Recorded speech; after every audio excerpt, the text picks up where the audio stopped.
uns rostinhos e nomes conhecidos. Fico muito feliz de vê-los. Mas tem algumas pessoas, eu acho que a maioria não me conhece, então vou me apresentar. Eu sou Graziele, sou cearense, nascida filha de Sobral, do Edmundo e da Solange. Minha avó Leilá, que foi uma educadora, comunicadora e que tinha um coração gigante. Eu quero me apresentar hoje, escolhendo me apresentar hoje a partir dela. E dizer para vocês também que desde muito cedo eu aprendi a valorizar a escuta e os encontros como um caminho de construções humanas.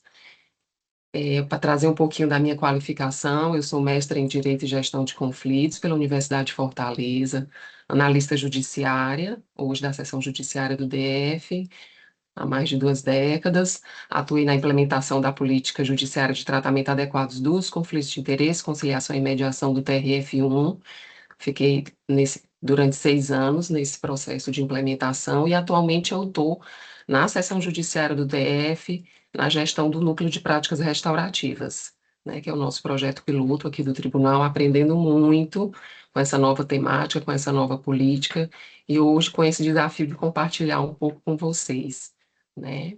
Sou instrutora também nas formações de conciliadores, mediadores, facilitadores restaurativos, já tive em algumas formações também da magistratura, pesquiso as políticas de consensualidade no sistema de justiça como um todo. E tive a alegria e a honra também de lançar um livro recentemente, meu primeiro livro, que é o Justiça Federal pela Consensualidade. E nesse momento é o que eu falei, me sinto muito animada por estar aqui com vocês, mas também desafiada pelo tema que é trazido, né? A gente conversar um pouco sobre essa questão do assédio, trazendo essas ferramentas, e mais do que ferramenta, essa forma, né, de ser, estar no mundo, que é a justiça restaurativa, que é a comunicação não violenta. A gente vai conversar um pouco sobre a escuta, mas o que eu queria trazer como combinado com vocês, se concordarem, é que vocês podem me interromper a qualquer momento, eu vou trazendo a fala, eu vou fazer um recorte, gente, porque eu vou ter 1 hora e meia, mais ou menos, então, é um recorte considerando a grandiosidade que o tema traz para nós. E eu espero que esse recorte possa conversar com vocês, possam conversar com a necessidade do tema e do que a gente veio fazer aqui. Então, por isso, é super importante que vocês tragam as percepções, como está chegando aí, as dúvidas, colabore com algum pensamento, tá bom? Então, vou deixar aqui aberto para qualquer momento. Se eu não vir, na hora que levantarem a mãozinha, podem abrir o microfone. E no final, a ideia é que a gente deixe um espaço também para a gente poder dialogar sobre o que foi trazido. Tá? Eu vou compartilhar com vocês agora aqui os slides que eu preparei.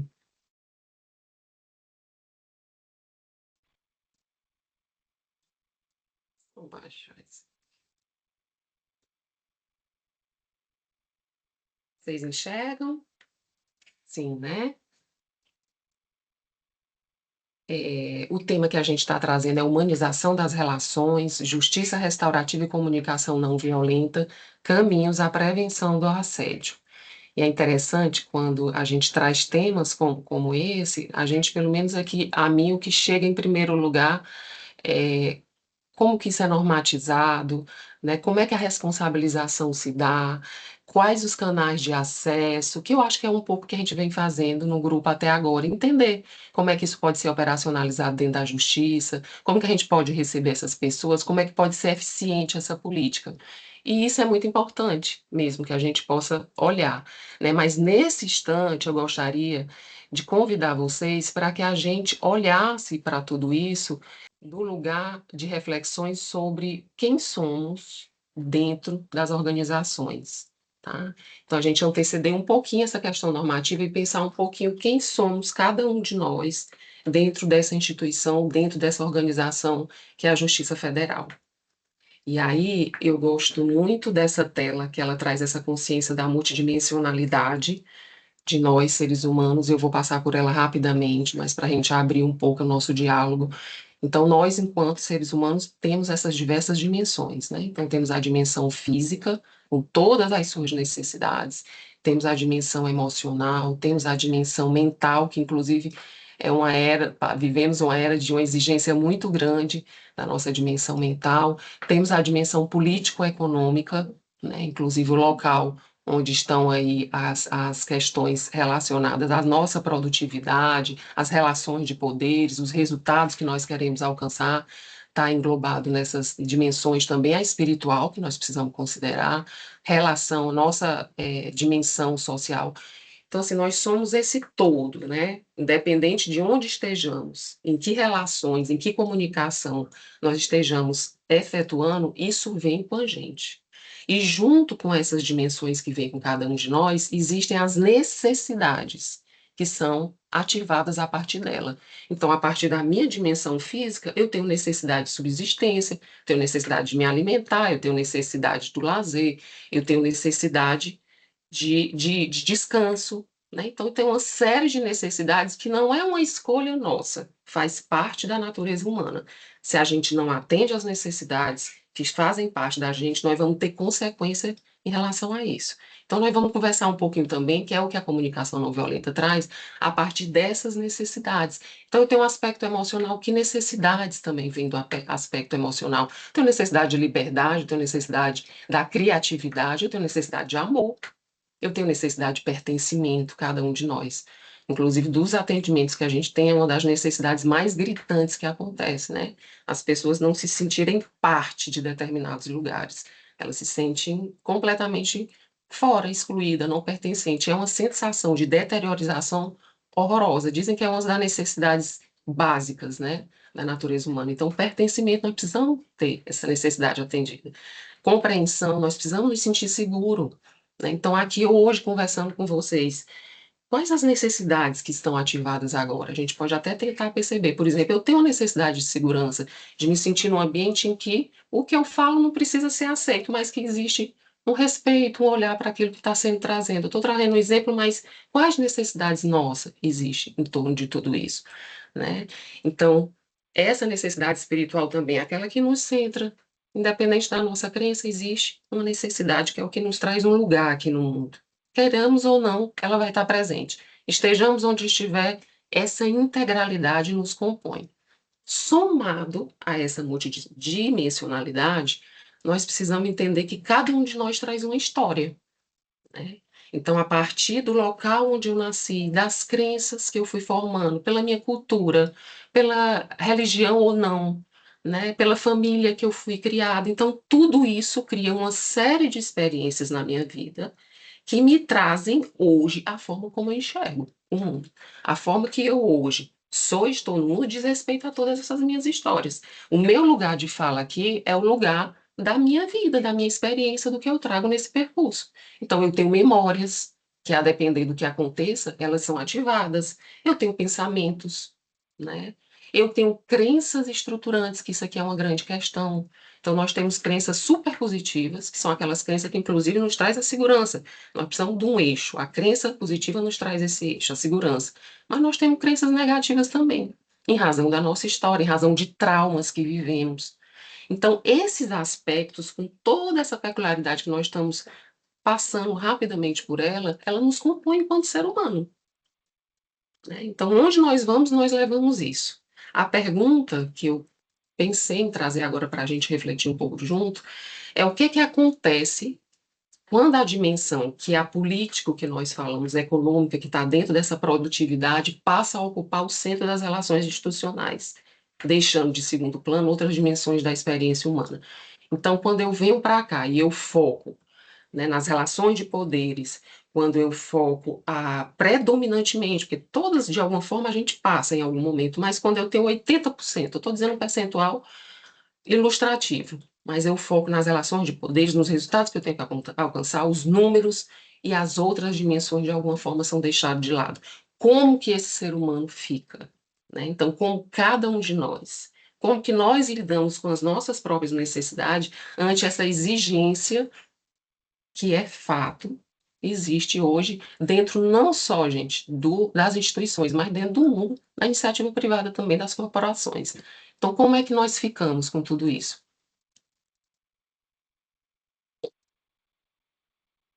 Se vocês quiserem trazer alguma coisa, podem trazer, senão a gente vai seguindo, que é mais para a gente refletir um pouco. E aí, o convite que eu queria fazer para cada um, que não precisa trazer também, é que se vocês puderem lembrar de uma situação que foi vivida por você no ambiente de trabalho, no qual você entende, sentiu que não foi observada alguns aspectos aí da natureza humana, né? Que não foi observada essa integralidade. Como é que você ficou? Como é que essas pessoas ficaram? O que é que aconteceu? É só mais para a gente poder memorar e poder trazer para o nosso aspecto prático o que é que está acontecendo no nosso ambiente de trabalho, né? E o que é que, de alguma forma, eu também contribuo. E por que que eu trago isso para vocês? Gente, de todos os atendimentos que eu fiz até agora, em relação ao assédio, em nenhum deles a figura considerada do assediador se considera um assediador.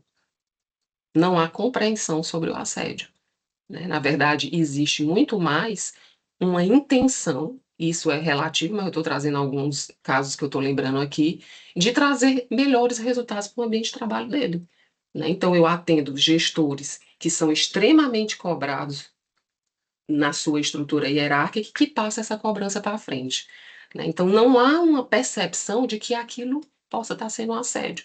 Não há uma percepção, na verdade, porque é uma cobrança mesmo, de que cada um de nós é um ser único, que trazemos todas essas dimensões e desconsiderá-las para considerar apenas parte desse aspecto pode ser muito violento para quem está do seu lado, né? Então, quando eu trago regras absolutamente isonômicas para pessoas que estão em situações completamente diferentes, eu posso estar, por mais que não seja a intenção e tenha essa consciência, sendo violento na minha manifestação. E isso é prato cheio para o assédio. É o que nós recebemos aqui, de um modo geral, né?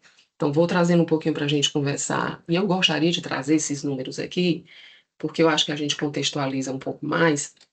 Quando eu estava fazendo a minha pesquisa do mestrado, eu fiz entrevista com 12 magistrados na época. Desses 12 magistrados, apenas um disse que estava completamente satisfeito no seu ambiente de trabalho. 11 tomava medicações para continuar. Ou medicação para dormir, ou tomava alguma medicação porque começou a desenvolver alguma neurodivergência, né? E pessoas extremamente cansadas e exaustas, né? Então, tenho essa pesquisa que foi apenas um recorte de 11 magistrados que eu conversei, 10 com essa característica e um não, mas é um percentual que chama a atenção. Também busquei, nesse período, uma pesquisa de magistrados na Justiça do Trabalho, que, para manter a integridade aqui, eu até copiei ela aqui para vocês, que dizia o seguinte: nessas entrevistas, na pesquisa Estresse e Qualidade de Vida em Magistrados da Justiça do Trabalho, que havia diferença entre homens e mulheres, a grande maioria dos entrevistados se encontravam na fase de resistência do estresse. Gente, quase 70%. O que é que significaria essa fase? Ela é intermediária no processo do estresse, se caracteriza pelo cansaço físico e mental, dificuldade com memória e uma maior vulnerabilidade a que doenças geneticamente programadas ou infecciosas ocorram devido à baixa no funcionamento do sistema imunológico, né? Então, se o organismo ele não consegue reverter esse estado rapidamente, essa pessoa ela entra na fase de exaustão, quando ela fica quase impossibilitada de exercer qualquer função. O percentual é de quase 70%. Para mim, isso é alarmante. O meu recorte é magistrado em razão da minha pesquisa, mas eu vou trazer para vocês aqui. Deixa eu voltar aqui só um pouquinho, gente. Pegar o anterior. Porque nós temos. Eu acho que muito de nós aqui já ouviu falar, né, da NR1, do normativo que existe hoje da Justiça do Trabalho, que desde 2025 ele traz agora a perspectiva da doença mental, né? Então, num contexto que sempre o Ministério do Trabalho olhou a questão física e de como as pessoas estavam trabalhando no seu ambiente de trabalho fisicamente, mesmo estrutural, como é que estava, a partir do ano passado foi incluído dentro da NR1 do Ministério do Trabalho a questão da saúde mental, né? Então, agora está sendo cobrado, está sendo fiscalizado, e não é só na iniciativa privada, nós aqui da Justiça Federal também estamos sendo fiscalizados em relação a isso, porque o maior percentual hoje de afastamento diz respeito a questões psicossociais. A saúde mental é tema. em todas as áreas. Então, todos os órgãos se movimentando, né? Então, estou pegando alguns recortes só para a gente poder problematizar mesmo e trazer um pouco onde está o nosso problema, né? O que é que nós precisamos olhar? De onde a gente parte? Qual a origem? Porque nós vamos entrar aqui em algumas ferramentas, mas por que que essas ferramentas são importantes? Né? O que é que está ocasionando tudo isso? E aí, gente, eu peço licença para vocês, porque é um olhar que não, de longe é absoluto, mas que é desse percurso que eu estou fazendo, que eu hoje estou compartilhando com vocês. O que me vem a cada atendimento é que existe uma tendência nossa muito grande a destacar o humano da experiência de trabalho. Então, nós estamos ali, a gente entra, nós todos estamos sendo pressionados, então a gente próprio não consegue perceber quais são as nossas necessidades. Então, a gente tem há 3 semanas atrás, nós tivemos um ciclo com gestores, e não existiu nenhum dos gestores que não trouxesse fala de extrema exaustão. E de pessoas que dizem, eu me desconectei da minha família. Eu não tenho mais vínculo com a minha família. 90% do meu tempo é no ambiente de trabalho, né? Então, nós vivemos um momento de uma era cibernética onde a IA vem para nos apoiar, para nos trazer melhoras, para nos trazer avanço, velocidade e tal, mas, ao mesmo tempo, existe uma tendência, existe um movimento do humano se equiparar à velocidade da IA. E nós não somos máquinas. Nós não vamos conseguir isso. Nós estamos adoecidos. Nós estamos adoecidos. Então, nós precisamos rever isso, né? Então, trago isso para a gente pensar um pouco, problematizar um pouco essa questão. E, começando com vocês, gente, só beber uma aguinha aqui, a ideia é a gente trazer algumas perspectivas da comunicação não violenta, da justiça restaurativa. Eu estou vendo que a Aline Albernaz está aqui. A Aline é uma servidora que trabalha com a literatura, com o livro, vem plantando um projeto muito bacana que também conversa com o que nós estamos conversando. Então, é isso. Se alguém quiser trazer mais, né, o que está sendo feito no próprio ambiente de trabalho, de forma que a gente possa integrar esse ser humano, considerar essas diversas dimensões, individualizar, né? Cada pessoa da minha equipe, quando chega, depois lá no final, eu vou trazer um pouquinho da experiência da nossa equipe. Cada pessoa da equipe que chega para conversar com a gente tem uma necessidade diferente, gente. Não adianta fazer de conta que tá todo mundo na mesma condição. Eu já atendi pessoas que me disse que ao lado dela descobriu que a colega já tinha tentado suicídio 3 vezes e ela nunca tinha sabido disso. Então, assim, o que é que está acontecendo, né? Que a gente está se desconectando nesse nível e não vai adiantar, né? Que essa desconexão está promovendo, pelo menos nós estamos trazendo números. Vamos problematizando e refletindo sobre os temas. Então, eu queria trazer um pouquinho para vocês sobre a comunicação não violenta. A comunicação não violenta, para quem não conhece, eu sei que muitos aqui já viram, ela foi criada por Martin Rosenberg, que é um psicólogo americano. E ele foi uma pessoa que viveu durante muitos anos em Detroit, ele era de uma família judia, e era uma família que foi muito perseguida, né, lá em Detroit. E ele conta que teve período, inclusive, que ele nem saía de casa, porque a partir do muro da casa dele, era tanta violência que se praticava, tinha muitas mortes que eles assistiam, era um período de violência muito grande, que eles ficavam a família toda dentro de casa. E ele pensava, meu Deus, o que é que acontece? Para que tanta violência gratuita, né? Então, ninguém me conhece, porque eu sou judeu, eu vou de origem judia, eu vou ter essa perseguição. Mas, ao mesmo tempo, ele tinha experiências extremamente enriquecedoras. Ele tinha um tio que dedicou a vida inteira para a mãe, para cuidar da mãe, e de um lugar de amorosidade, de cuidado, e ele ficou pensando o que é que diferencia, o que é que acontece, né? Então, ele desenvolve a comunicação não violenta, que mais do que um método, um sistema, a gente diz que é uma forma de entender o mundo, de se relacionar com as pessoas, de ser e estar no mundo, onde ele traz aspectos super importantes, mas é tão simples e às vezes nesse mundo tão complexo e exigente nos gera um questionamento: será que isso realmente funciona? Né? Então, vou apresentar alguns aspectos da comunicação não violenta. A gente não tem pretensão de nem falar de todos, mas alguns aspectos que talvez nos auxiliem no recorte do nosso tema aqui, tá? Então, vou trazer a escuta, né? O Macho, ele conta que as primeiras experiências dele foi ouvindo. E ele disse: "Olha, eu estava lá no meu gabinete, né, no meu escritório, no meu consultório, e a pessoa sentava, falava, falava, falava, falava, eu não dizia nada, e a pessoa saía tão melhor", e aí eu: "Não, a escuta é algo potente". O que que acontece com a escuta, né? E eu gosto muito dessa definição, a Lúcia vai trazer isso mais no segundo momento, mas eu gosto muito da definição de Rubem Alves. Eu acho que alguns já ouviram, mas eu vou trazer, porque eu acho que ela traz uma informação tão preciosa sobre isso, né?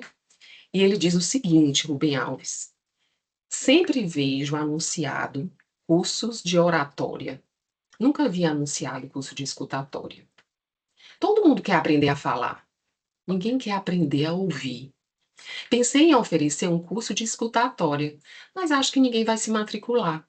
Escutar é complicado e sutil. Parafraseio o Alberto Caeiro. Não é bastante ter ouvidos para ouvir o que é dito. É preciso também que haja silêncio dentro da alma. Daí a dificuldade.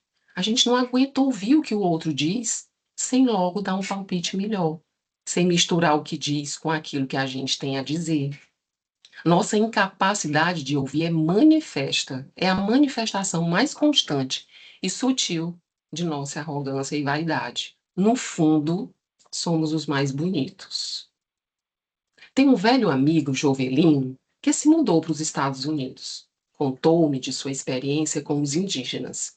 Reunidos os participantes, ninguém fala.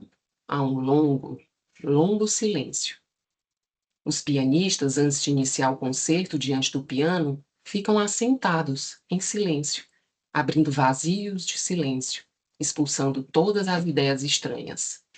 Todos, em silêncio, à espera do pensamento essencial. Não basta o silêncio de fora, é preciso o silêncio de dentro, a ausência de pensamentos. E aí, quando se faz o silêncio dentro, a gente começa a ouvir coisas que não ouvia. Eu comecei a ouvir. Fernando Pessoa conhecia a experiência e se referia a algo que se ouve nos intertícios das palavras, no lugar onde não há palavras. A música acontece no silêncio. A alma é uma catedral submersa. No fundo do mar, quem faz mergulho sabe, a boca fica fechada. Somos todos olhos e ouvidos.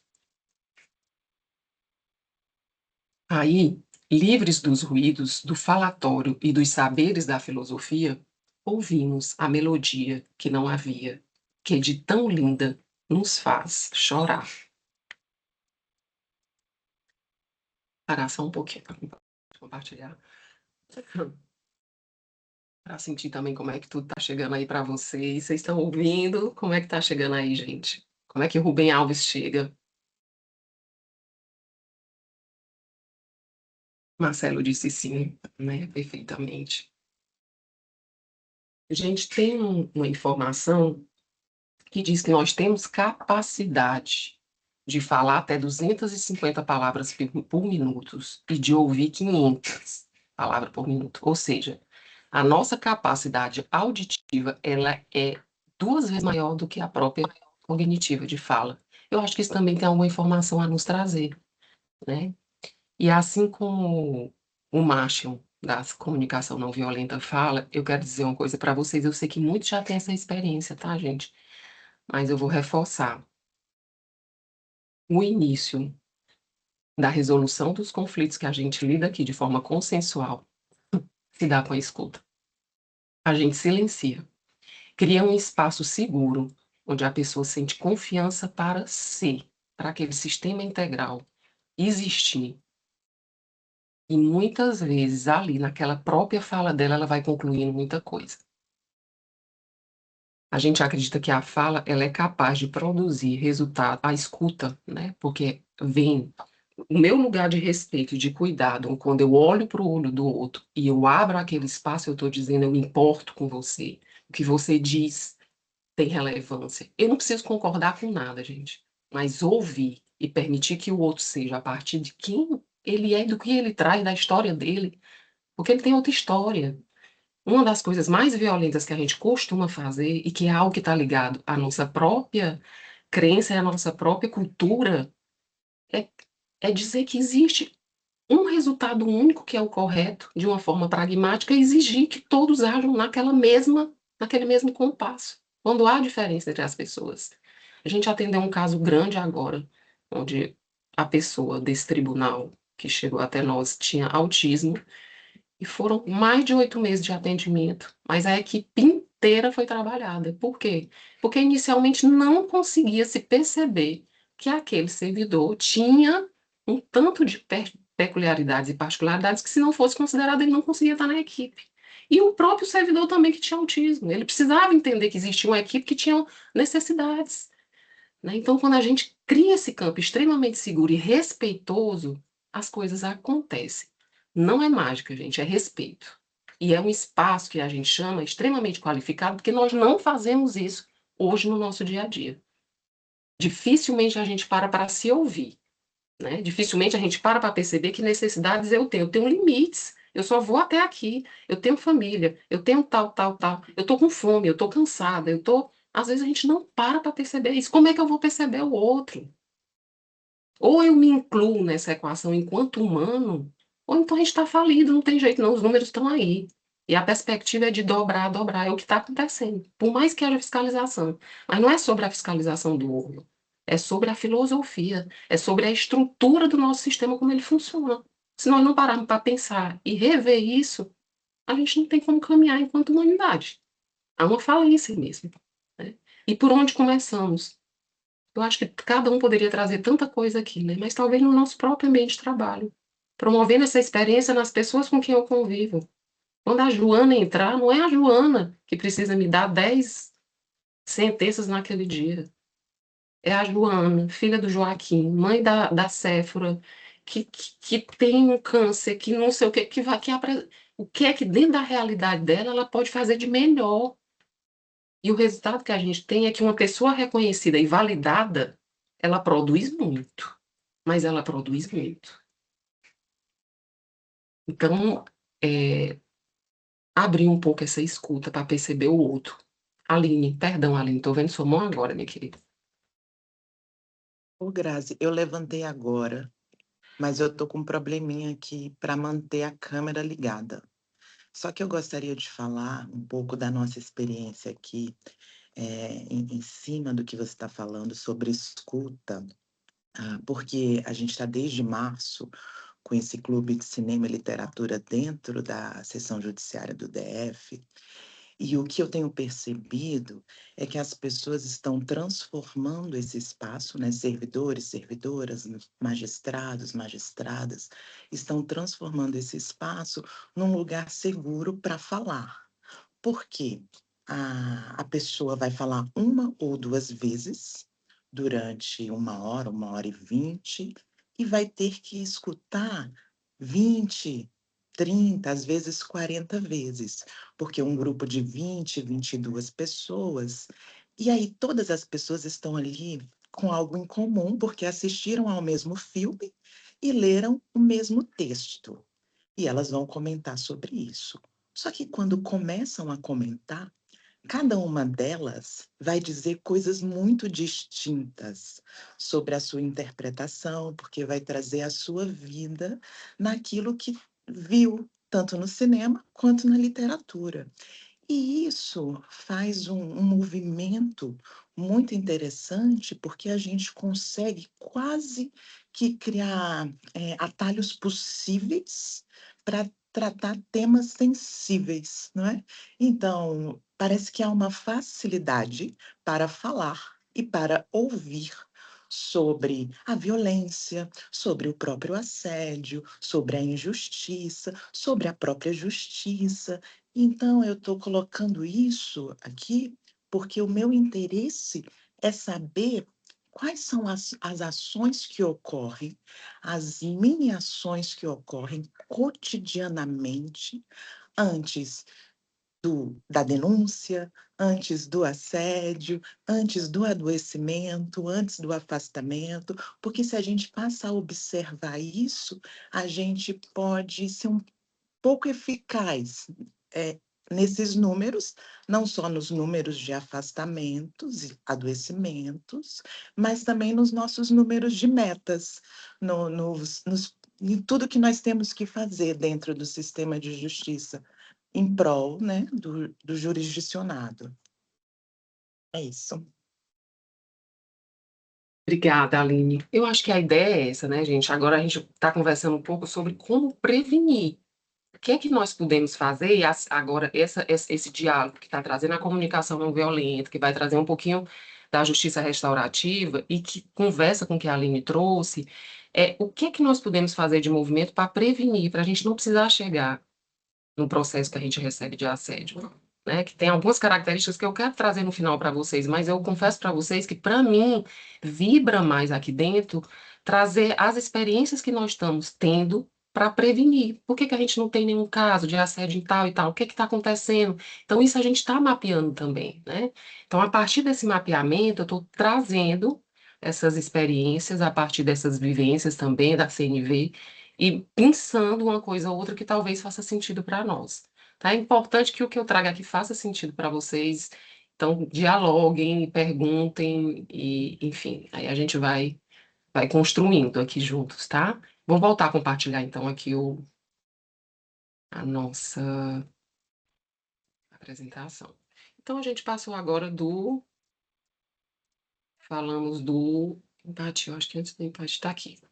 Eu gosto muito dessa parte aqui também, gente, sobre o obstáculo da escuta, né? Então, a gente trouxe que a escuta realmente é algo difícil, a gente vive numa era de multitarefismo, onde várias coisas são nos exigidas ao mesmo tempo. Às vezes a gente está aqui, está com celular, tá filho, são tantas Grazi tá exigências. falhando. Melhorou? De vez em quando tá falhando, Grazi. Melhorou. Tá, Não sei se foi tá, só para mim. tá. Então, ante essa vida de multitarefas, né, como que a gente vai ter tempo, né, para escutar?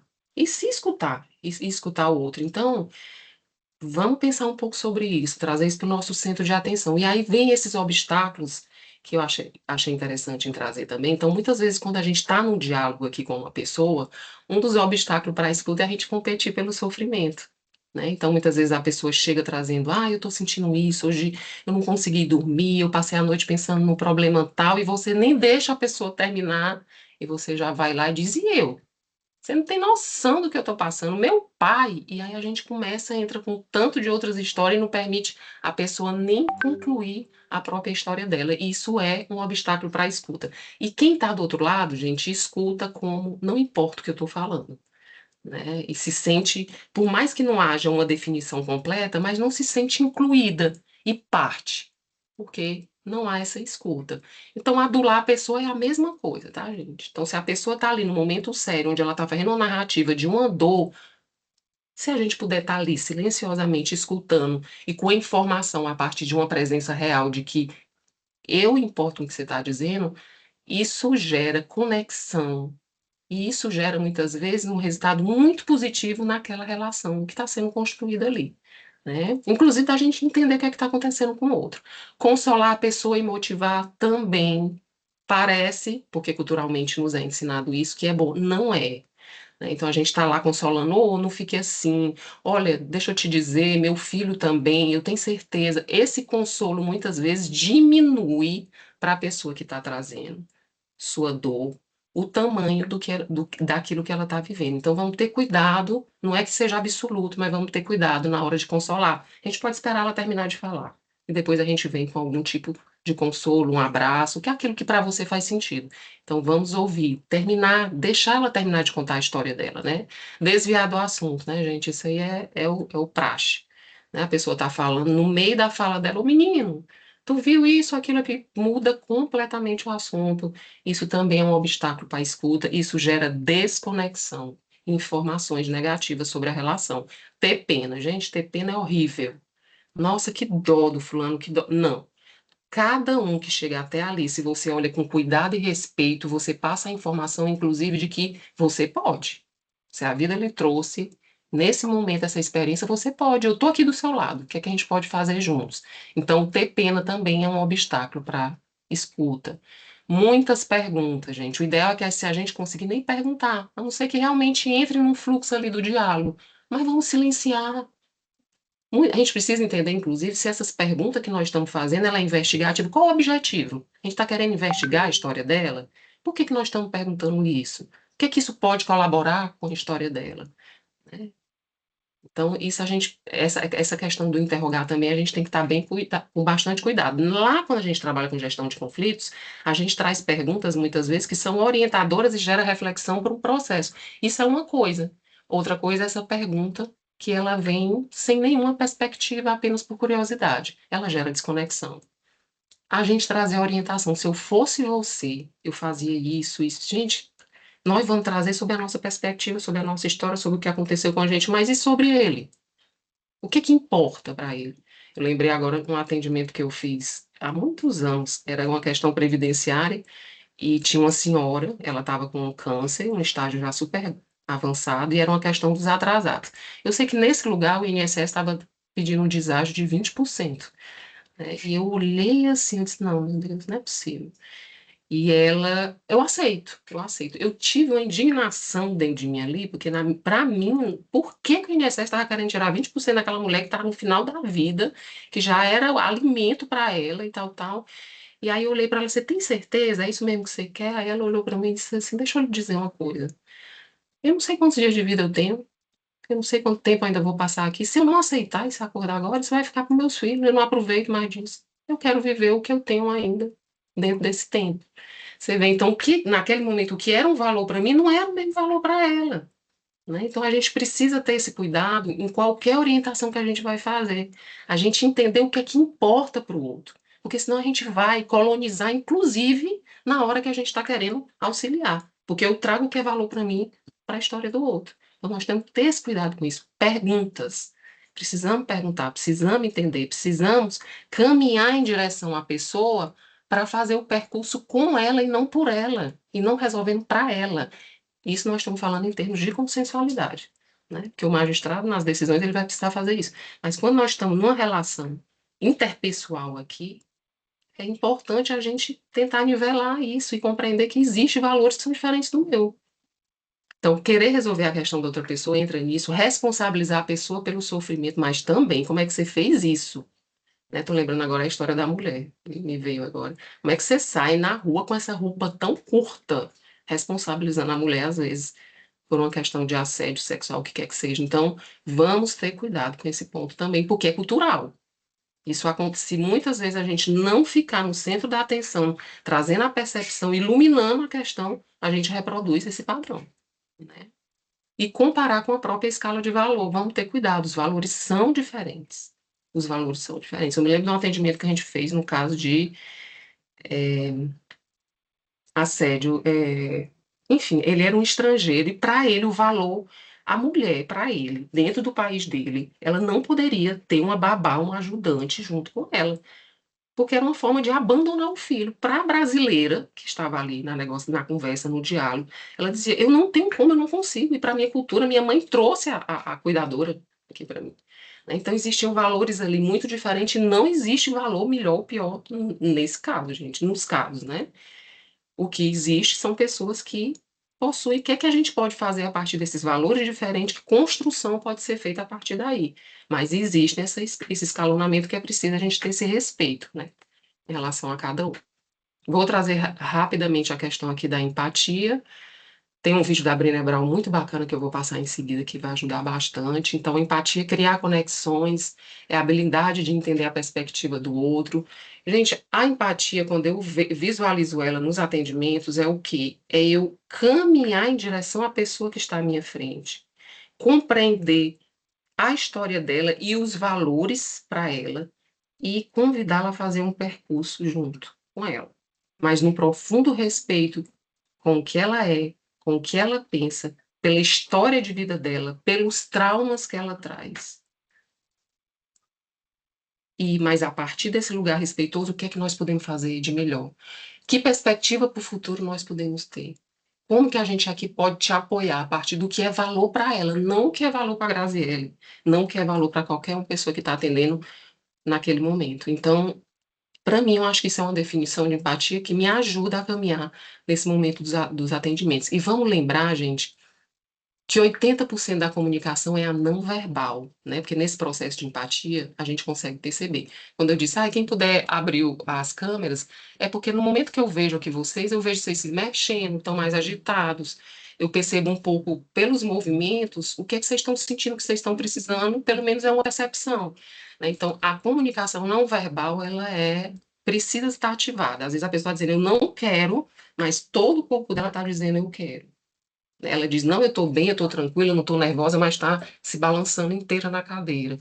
Então, e são itens de cuidado que a gente precisa ter quando está nessas relações, nesses atendimentos, e se relacionando com as pessoas que estão com a gente, né? Para que a gente cheque o que realmente importa para ele. Eu vou trazer agora para vocês um vídeo que eu acho muito interessante da Brené Brown, que fala sobre empatia e simpatia, que eu acho que ela vai trazer algumas definições e a gente vai compreender bem. Vocês estão me ouvindo bem, então? Então, eu vou passar para o próximo aqui, só um pouquinho.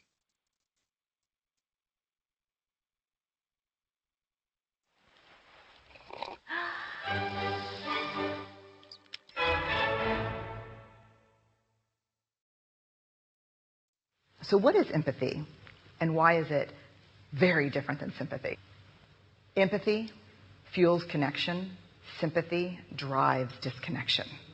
Empathy, it's very interesting. Teresa Wiseman is a nursing scholar who studied professions, very diverse professions where empathy is relevant, and came up with 4 qualities of empathy. Perspective taking, the ability to take the perspective of another person or recognize their perspective as their truth. Staying out of judgment, not easy when you enjoy it as much as most of us do. Recognizing emotion in other people and then communicating that. Empathy is feeling with people. And to me, I always think of empathy as this kind of sacred space when someone's kind of in a deep hole and they shout out from the bottom and they say, I'm stuck, it's dark, I'm overwhelmed. And then we look and we say, hey, climb down. I know what it's like down here, and you're not alone. Sympathy is, ooh, it's bad, no, you want a sandwich? Empathy is a choice, and it's a vulnerable choice, because in order to connect with you, I have to connect with something in myself that knows that feeling. Rarely, if ever, does an empathic response begin with at least. Yeah. And we do it all the time. Because you know what? Someone just shared something with us that's incredibly painful, and we're trying to silver lining it. I don't think that's a verb, but I'm using it as one. We're trying to put the silver lining around it. So, I had a miscarriage. Oh, at least you know you can get pregnant. I think my marriage is falling apart. At least you have a marriage. John's getting kicked out of school. At least Sarah is an A student.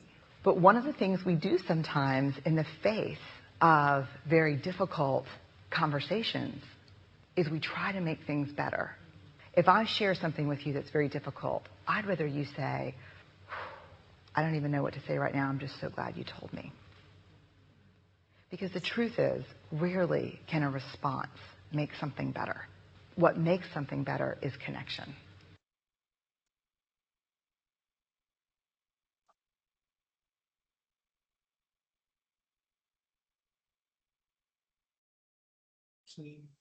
Deu para ouvir bem o vídeo? Deu, né? Alguém quer trazer algum ponto? Senão a gente passa para o próximo item.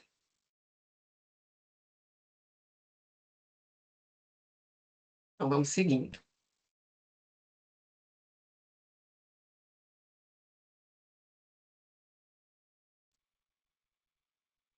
Então, gente, a gente trouxe um pouquinho da importância da escuta, né? Essa escuta qualificada, essa escuta onde a gente realmente traz presença, onde a gente realmente importa com o que está sendo dito, dentro do possível, com um pouco de esvaziamento do que somos, do que trazemos. Nós não deixamos de estar com o que a gente é, mas a gente pode escolher não transferir para a pessoa que está ali no atendimento ou que está no relacionamento com a gente de alguma forma, né? Então, o cuidado com essa escuta, falamos agora um pouquinho dessa empatia, que a Brené Brown, quem não conhece, tem um TED dela maravilhoso, diz que é o segundo mais ouvido da história dos TEDs, que é o Poder da Vulnerabilidade. Quem tiver interesse, procurar Poder da Vulnerabilidade. Lucas, se tu puderes compartilhar com o pessoal, da Brené Brown, muito bom esse TED. Tem livros dela, ela é maravilhosa. Ela traz a força da vulnerabilidade, que é a força do humano, né? Que é a parte que a gente tenta excluir por vergonha. Então, depois dela, eu queria trazer agora para vocês Marshall nos conta, deixa eu aumentar aqui. Olha essa informação que o Marshall traz. Marshall nos diz que 90% do nosso sofrimento acontece por causa das nossas interpretações. Gente, é um percentual muito alto. Quer dizer, então, que o que eu imagino que está acontecendo na situação só tem 10% de veracidade? 90% são interpretações nossas? Esse é um percentual muito alto. E o que eu vou dizer para vocês é que nos atendimentos, inclusive de assédio, que chega aqui para nós, o que eu observo é que as pessoas criam verdadeiros avatares. Eu não dialogo sobre aquilo, eu não pergunto, eu não me comunico, e tem suas razões também, gente. As pessoas não se sentem muitas vezes em espaço seguro para fazer isso. Então, eu começo a criar. Eu começo a criar o que está acontecendo. Deve ser por isso. Não gostou por causa disso que eu te falei, da roupa que eu não sei o quê. Então começa a haver uma criação enorme de histórias que não condizem com a realidade por falta de diálogo. Pela nossa dificuldade de sentar à mesa e ouvir, e perguntar, e ser humano. Porque eu tenho medo mesmo. Quando eu venho conversar aqui com vocês, eu tenho meus receios. Né, uma servidora, estou falando para alguns magistrados, estou falando para alguns gestores, tenho minha experiência, mas eu tenho meus lugares também de meio de vulnerabilidade. Eu posso reconhecer isso não me torna menor, não. Isso só me diz que eu sou humana. Quem de nós não tem? Quem de nós não pega um microfone para dar uma aula ou para e não sente um borbulhar interno? Isso é humano. Né? Então, a gente poder criar espaço seguro para comunicar a nossa humanidade é um caminho de conexão. Porque senão nós vamos ter esse resultado que o Marshall traz. 10%. Isso é aterrorizador, né? Você imagina que são avatares, você está conversando com pessoas que não existem, que você criou. E aí eu vou trazer algumas experiências para a gente viver aqui, para a gente checar um pouquinho dessa informação dele, tá? Ó, quando o Marshall desenvolve a comunicação não violenta, nós trouxemos a escuta e a empatia, mas ele traz um dado que é super importante. Ele diz: vamos observar sem avaliar. Né? Mas o que seria essa observação? A observação é quando eu descrevo os fatos de forma objetiva, sem acrescentar julgamento, rótulos, críticas ou interpretação pessoal. É a diferença entre o que aconteceu e o que eu acho que aconteceu. Isso não é simples. Se eu pudesse trazer uma imagem, eu diria que é como se fosse um filmador com uma câmera, onde ele passa e a gente vai na observação só narrando o que está vendo.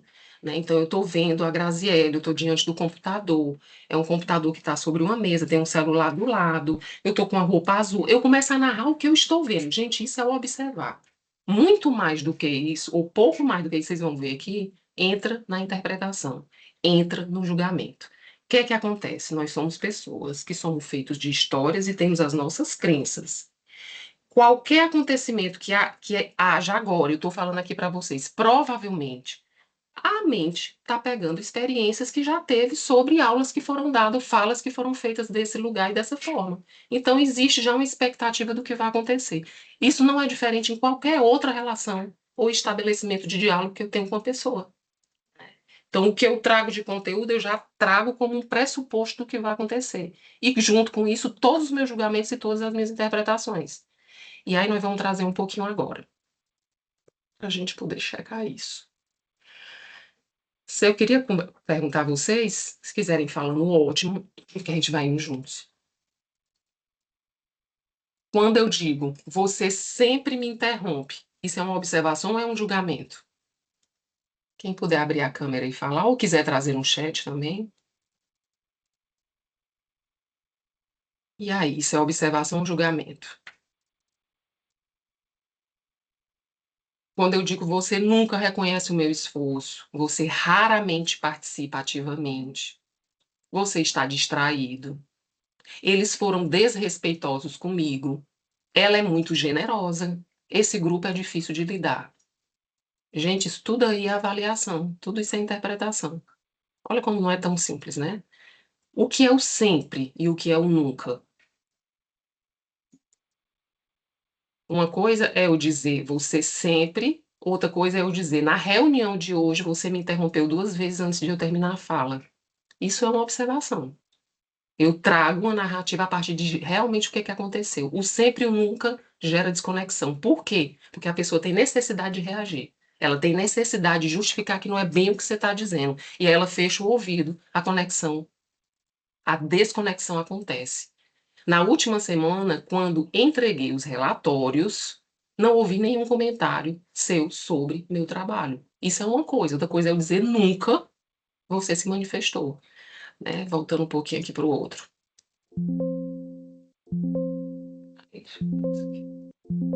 Opa. Calma aí. Vou voltar aqui. Você está distraído, né? Ou eles foram desrespeitosos comigo. Aqui tá. Nas últimas 4 reuniões, você falou apenas uma vez. Isso é uma coisa. Outra coisa é você tá distraído. Gente, vai gerar reatividade. A forma como a gente comunica o que quer dizer faz toda a diferença. E o Marshall traz, vamos separar o que é observação da avaliação. A observação é a narrativa fática. A avaliação é quando eu agrego valores meus ao que está sendo falado, ao que está sendo visto. Né? Outra coisa é dizer, enquanto eu falava, eu notei que você olhou para o celular 3 vezes. Ontem ela me ofereceu ajuda com a organização do evento, mesmo sem eu pedir. Então, vamos observar agora só um pouquinho sobre essa questão do julgamento, porque ela gera desconexão nas nossas relações. E eu queria perguntar para vocês o que é que vocês estão vendo nessa imagem. Aí, por favor, se puderem abrir o microfone para a gente poder comparar, para eu ver como é que está chegando até vocês. Vocês podem narrar a partir da observação o que é que vocês veem nessa imagem?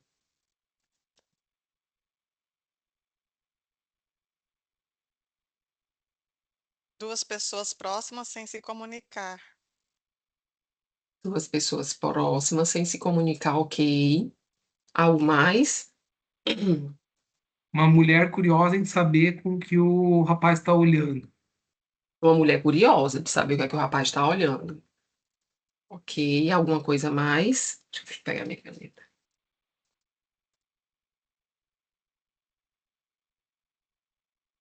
Alguém quer falar mais alguma coisa? Olha lá, gente, eu não tô vendo vocês agora, tá? Porque eu tô com a tela cheia aqui para mim, para eu poder enxergar direitinho a imagem. A mulher curiosa, o curiosa é observação ou é interpretação? Né? A interpretação. de fato, foi interpretação. É que pelo olhar dela, assim, digamos assim, acaba gerando essa interpretação. De fato, foi uma interpretação mesmo, Grazi. E ok, é só a gente verificar isso. Para mim, parece que ela está curiosa olhando, mas nós precisamos checar, gente. Pode ser que não seja isso. Na primeira fala, eu não anotei aqui, qual foi a primeira fala? Duas pessoas Alguém? próximas sem comunicação, né? Pronto, 2 pessoas próximas. Será que estão sem comunicação mesmo? E próximas, o que seria o próxima também? Entende? Então, Fisicamente, né? 2 pessoas que estão fisicamente uma do lado da outra e elas estão sem comunicação, não é isso? Na perspectiva. E aí a pergunta é, essa sem comunicação é uma observação ou é uma avaliação? Avaliação. Ok, ótimo. É isso, gente. A gente só precisa identificar, porque eu sou cheia delas. Eu não sei vocês, mas eu sou cheia de julgamento também. Agora, entender o que é meu e o que realmente é do outro é que vai me permitir ter uma comunicação mais eficiente. Né? Eu vou passar outra aqui para a gente poder. E agradeço quem falou, tá? E essa imagem, o que é que vocês veem?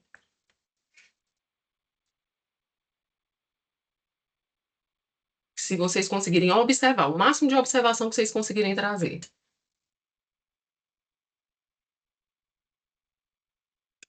Duas pessoas, um homem e uma mulher, sentados e atrás 2 policiais em pé. Objetivamente é só isso. Ok,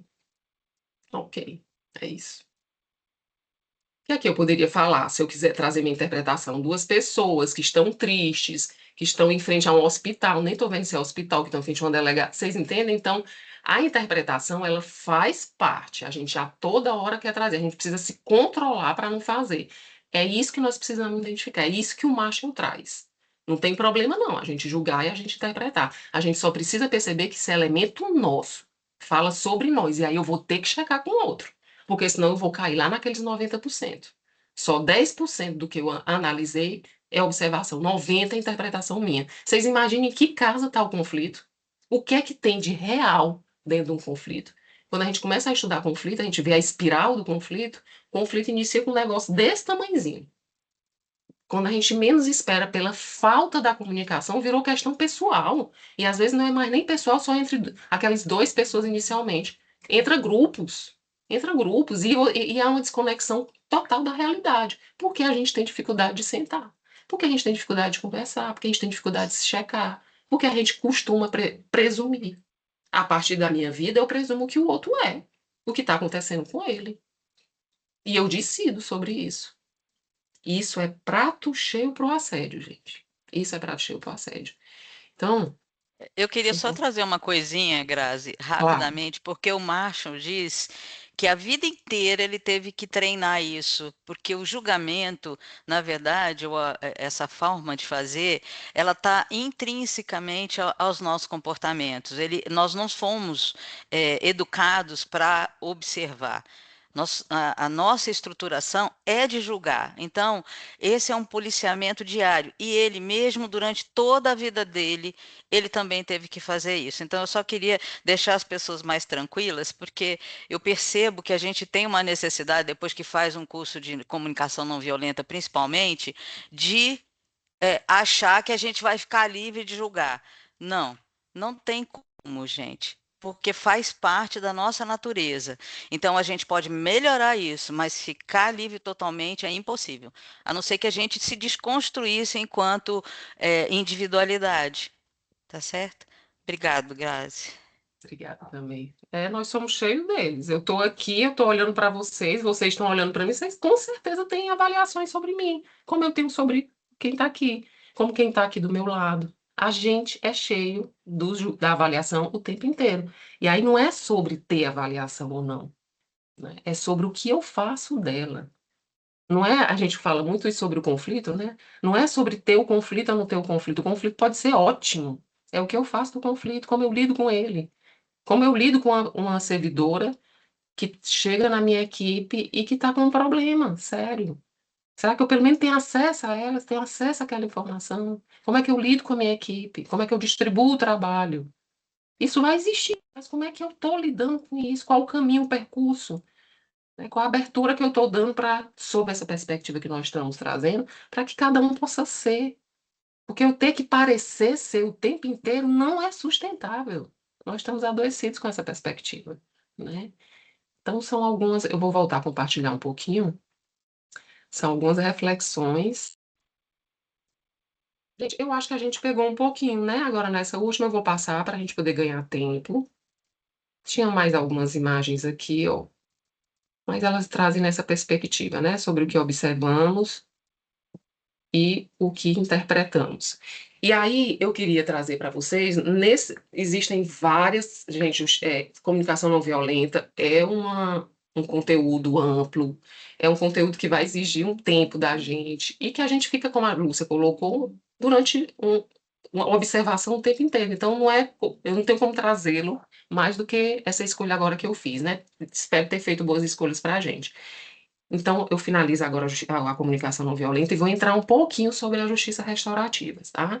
Então, hoje a gente faz, inclusive, alguns atendimentos que estão vindo dos tribunais, que estão vindo da seção judiciária dentro do núcleo de práticas restaurativas. Lúcia vai trazer a parte da escuta e também a gente vai trazer um pouquinho como é que a justiça restaurativa vem caminhando com isso. Vamos trazer essa perspectiva, mas quero trazer para vocês também a perspectiva preventiva. Como que a justiça restaurativa pode nos apoiar para que a gente possa ter esse tipo de ambiente, né? Um ambiente onde a gente consiga integrar as necessidades, né, os interesses das pessoas, de forma que todos possam ser contemplados de alguma forma. Né? Como é que a gente pode atender sem desatender? Como é que a gente pode criar espaço seguro?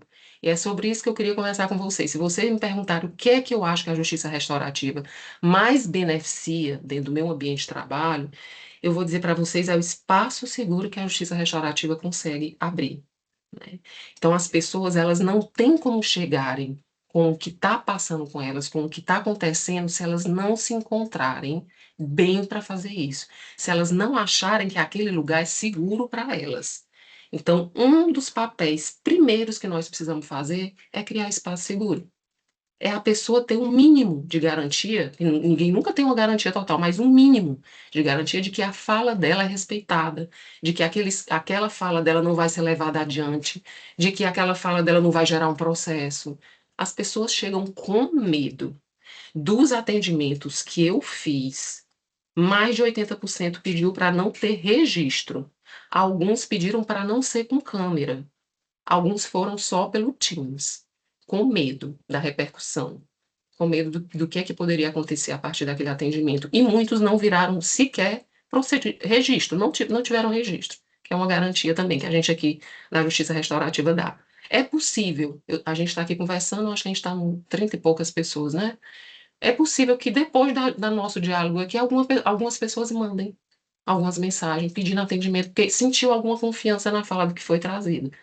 Então, o que a gente percebe é que existe esse ambiente de medo, de insegurança, e que é um ambiente que não favorece a nossa construção de conexão em um ambiente que previna o assédio, ao contrário, né?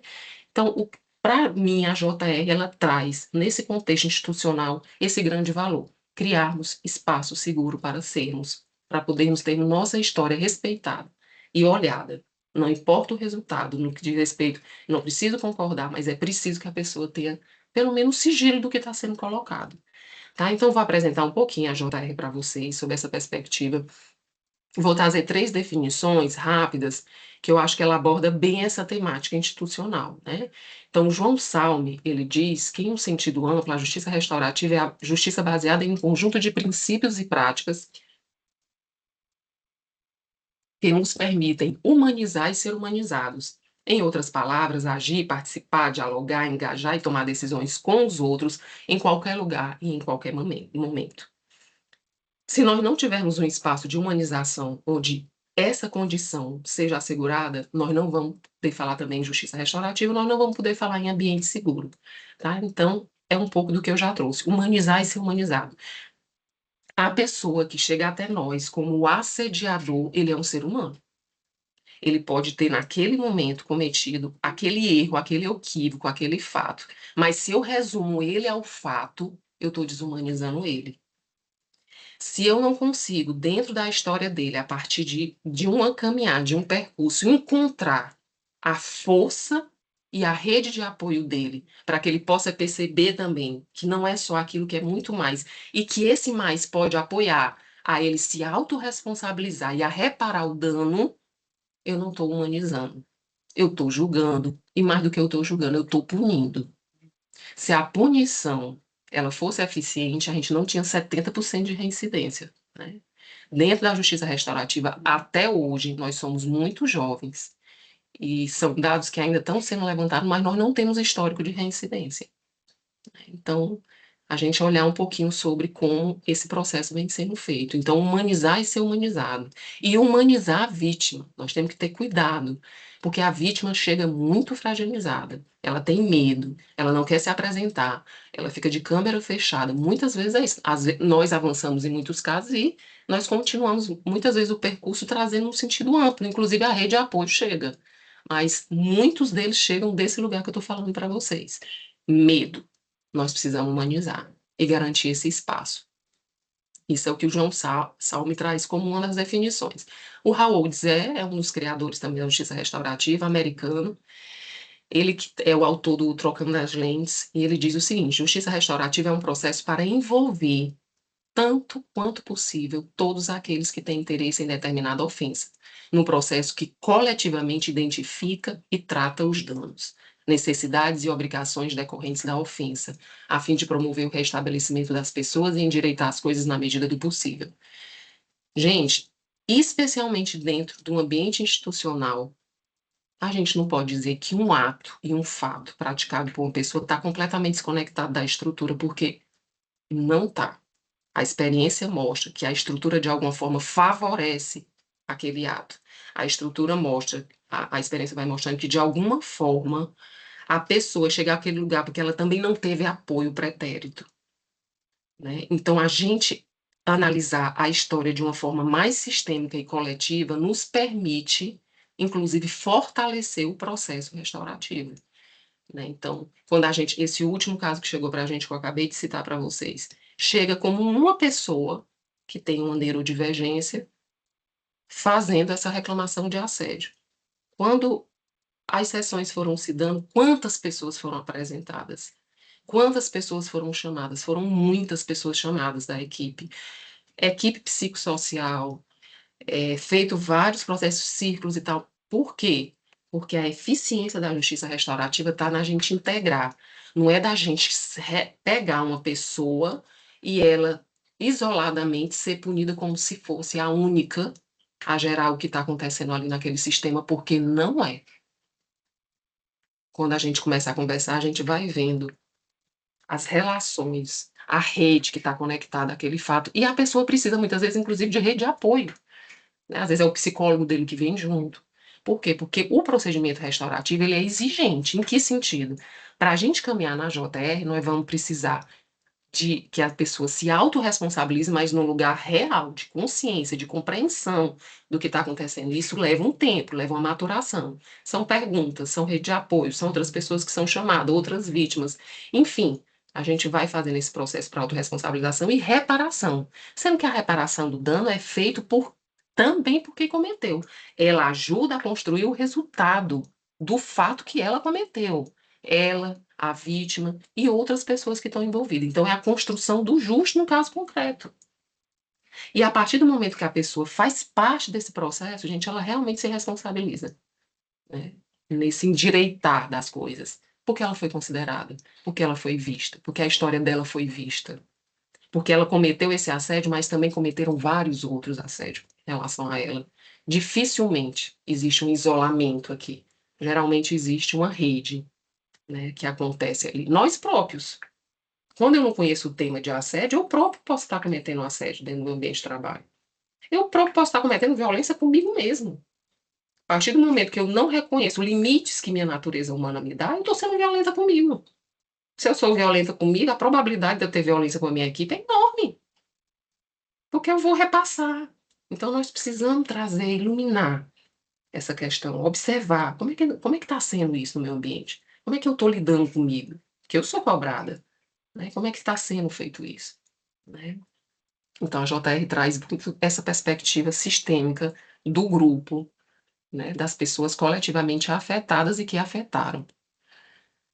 Nós temos a da Petronella, estou quase finalizando, Lúcia, nós temos a da Petronella, que diz, enquanto focalizarmos a abordagem restaurativa do conflito apenas na dimensão relacional, literalmente estaremos enxugando o gelo. Quanto maior a desigualdade social, as relações de poderes, precisamos reconhecer isso, mais importante a ampliação da abordagem para a dimensão que sustenta a estrutura violenta e que é produtora de violência. Um olhar superficial visibiliza apenas como violência relacional. A violência relacional existe? Existe, gente. O A com o B aconteceu, aconteceu. Mas que tipo de ambiente ele estava inserido? O que a estrutura, de alguma forma, promove para que aquilo aconteça? Como que ela participa? Porque se eu trato um caso ali isoladamente, mas a estrutura, de alguma forma, continua reproduzindo violência, vão vir muitos outros. Nós precisamos conversar em termos estruturais. Nós precisamos dialogar num nível maior, onde as pessoas que estão todas ali afetadas possam trazer o que sentem, o que pensam, se comprometer com o processo.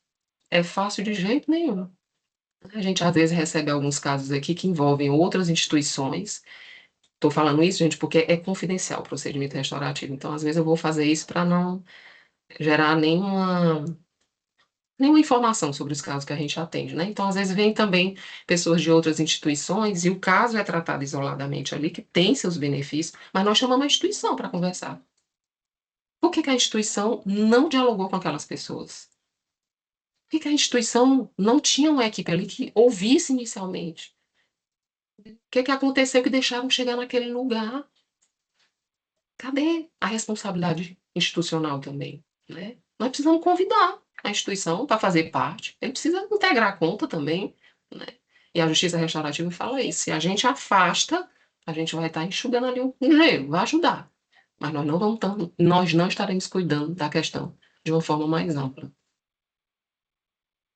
Gente, rapidamente, os princípios da justiça restaurativa nos ajudam também, corresponsabilidade, reparação dos danos, atendimento às necessidades de todos os envolvidos. Nós precisamos identificar as necessidades que a comunicação não violenta lá traz, né? Então, se o fulano chega, ele tem uma necessidade, ele pode ter sido o autor do dano. A necessidade dele tem que ser observada, porque senão ele não consegue dar o passo para a restauração. Então, todos têm que ser vistos. A vítima, especialmente. A vítima, em regra, é alijada do procedimento. Ela precisa ser vista, integrada, né? Reconhecida, o que é importante para ela, como é que ela se vê sendo reparada. Se vem no sistema e diz que vai ser reparada com isso, aquilo, e desconectada com ela, isso pode ser uma violência também. Será que ela vai estar se sentindo reparada mesmo? Ou se eu, em tese, eu estou falando no sistema, né? Cada um, em tese, estou entendendo o que é reparador, sem nem escutá-la, sem nem ouvi-lo. Você realmente é reparador ou é punitivo? Punição, 70% de reincidência, né, gente? Então, é essa perspectiva que a gente tem que olhar. A punição pela punição, ela não vem gerando resultados de reconstrução, resultados de reinserção, né? Ela vem gerando, na verdade, mais violência. A gente precisa olhar para isso, é um convite, né? A informalidade, sabemos na justiça restaurativa, no procedimento, a gente sabe onde sai e onde quer chegar, mas existe um fluxo, existe um movimento que se dá pelas pessoas. E aí, nesse sentido, a gente tem essa informalidade também, voluntariedade. Ninguém fica na JR sem querer. Ou a pessoa vê valor e se sente confiante para estar naquele espaço, ou então o procedimento ele é encerrado, né? A imparcialidade, e a gente aqui fala muito também da multiparcialidade, porque a cada pessoa que a gente recebe, a gente caminha pela empatia até ela e faz um percurso com ela. Isso é uma forma de não sou eu quem resolvo, mas eu estou com ela, então a gente fala das multiparcialidades. Participação, não tem como o advogado fazer, não tem como um representante fazer, a pessoa ela precisa estar e precisa estar no centro, né? O empoderamento, então gera isso, a consensualidade, no final é importante que o diálogo seja de forma que atenda à necessidade de todos, parece impossível, não é. Lembrando agora desse último caso, 8 meses de atendimento saiu com um termo onde as pessoas se comprometeram a ter relações de convivência com alguns compromissos, né? Claro que isso precisa estar sendo revisto, precisa. As relações são vivas, né? As necessidades vão acontecendo, se renovando, mas o fato de terem feito parte do procedimento restaurativo e ter visto uma forma de caminhar que gerou um resultado positivo, pode inclusive trazer esse empoderamento para que eles possam fazer no próprio ambiente de trabalho. Porque a ideia não é a gente estar sempre chamando terceiro para fazer, é a gente auxiliar as pessoas a adquirirem essa condição e essa ferramenta delas próprias resolverem ali dentro do ambiente de trabalho dessa. Esse é o grande ganho, né? Quando a gente fala que esse trabalho da consensualidade impacta a própria cultura de paz. Passa dos muros ali daquela unidade, passa dos muros da justiça, do sistema de justiça, e pode alcançar, inclusive, as nossas relações. Então, onde a gente diz que impacta a cultura de paz, confidencialidade, nada. Gente, das premissas para a gente trazer um ambiente seguro é garantir confidencialidade. Então, tudo que for levado ali não é trazido para canto nenhum. Ao final, se houver o consenso, é trazido o consenso para que aquilo possa ser registrado. Se nós não tivermos ambiente seguro, as pessoas não serão. E aí nós vamos ter todo esse resultado que nós já conversamos um pouco, né? A celeridade e a urbanidade. Então, são aspectos. Eu trago um pouco dos processos que estão chegando, mas digo também que essa forma de agir, de ser estar com a equipe, é uma forma que vem trazendo resultados muito positivos, né? Vou ver só os minutinhos que eu ainda tenho, gente. Tenho 10 minutinhos aqui. Parar de compartilhar. Falei muito. Doida para ouvir como é que chegou até vocês. A Lúcia vai trazer um pouquinho dos casos também. Pensando em nível de equipe, que eu acho que é um lugar onde muitos de nós está, que eu poderia dizer para vocês que eu acho, eu tenho até uma pessoa da minha equipe aqui, que é o Lucas, que está aqui com a gente também, né? Facilitador, servidor. Lúcia também, teve muito tempo aí com a gente, hoje está no Espaço Escuta, né, levando esse projeto à frente. Gente, ouvir, abrir espaço para que as pessoas se sintam seguras para trazer o que elas são. Eu acho que essa parece uma fala tão simples, mas esse, eu diria que é um dos passos mais importantes junto à equipe que eu estou. Então, nós temos pressão, muitas vezes, de resultado de justiça restaurativa até menos do que vocês, eu não tenho nenhuma dúvida, que é a grande maioria. Mas a gente não segue num procedimento se a equipe não estiver bem. A gente troca a equipe, a gente conversa com o Ministério Público, a gente faz, mas a gente não segue. Nós recebemos casos que às vezes é preciso aprofundar muito. Nós estamos com o tema do Pop Rua Júri, por exemplo. Então chega pessoas extremamente desestruturadas. Já teve momentos que nós precisamos frear a equipe, porque a equipe não estava ficando bem, começou a sair muito atestado. Atestado. A gente teve que frear um pouco, diminuir o atendimento. E nós temos que conversar, dialogar, o que é que está acontecendo, o que é que vocês estão sentindo. Porque não adianta, se a gente perder o tesouro, que é o humano, a gente vai parar de qualquer forma, né? Então, desse movimento, onde eu acho que traz uma repercussão muito forte em relação à questão do assédio, é escuta, são as reuniões constantes, num espaço seguro, onde as pessoas saibam que aquilo que está sendo levado não vai ser trazido contra elas em nenhum momento. Então, acho que essa é a principal característica que eu queria deixar aqui para vocês, a partir dessa fala. E abrir, nós temos aqui alguns minutinhos, se alguém quiser trazer alguma experiência, quiser dizer como é que chegou aí para vocês, ficar feliz também. Passo a palavra.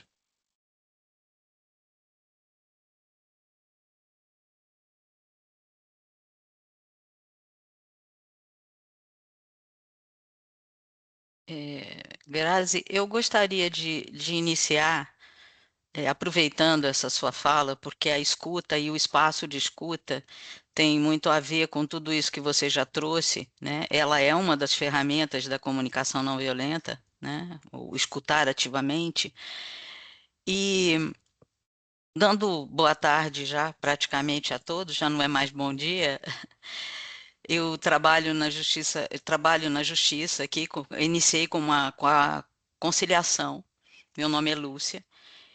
E tenho prestado serviços agora no espaço de escuta do servidor, que foi uma ideia justamente de prevenção para todas essas questões que a justiça restaurativa estava visualizando, né? Então, o espaço de escuta, ele vem justamente para fazer esse acolhimento, para ele criar esse espaço seguro, para ele dar a condição da pessoa repensar ou simplesmente se acalmar em alguns momentos, né? Então, é muito interessante, porque eu adoro roda de conversas e é também uma das ferramentas da justiça restaurativa. E então eu queria convidar vocês a todos a percorrer o caminho e discutir esse assunto sobre a questão do espaço de escuta e ele como ferramenta de solução para as questões do assédio. Mas antes, a Grazi já falou bastante sobre a escutativa empática, as ferramentas, que é ferramenta da CNV, que também é usado na JR, né?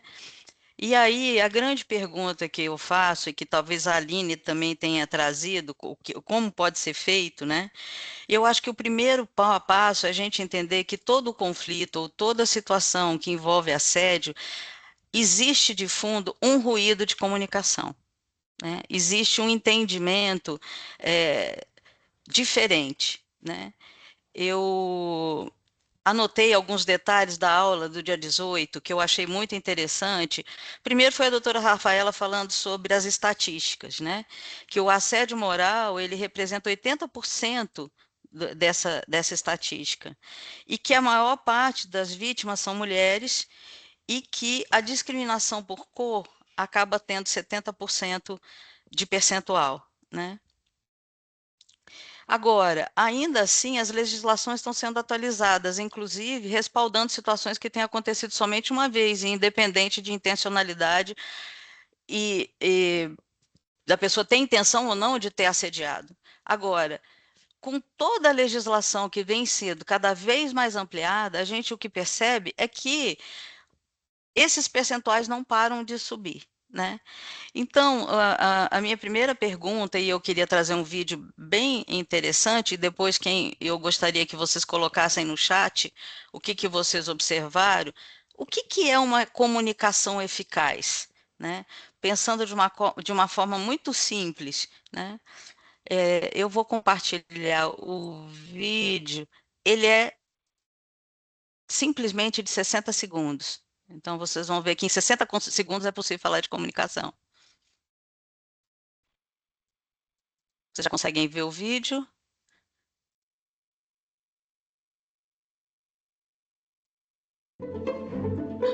Tá ouvindo? Vocês estão ouvindo? Tem som?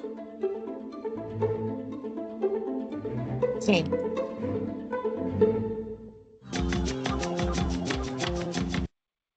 Opa!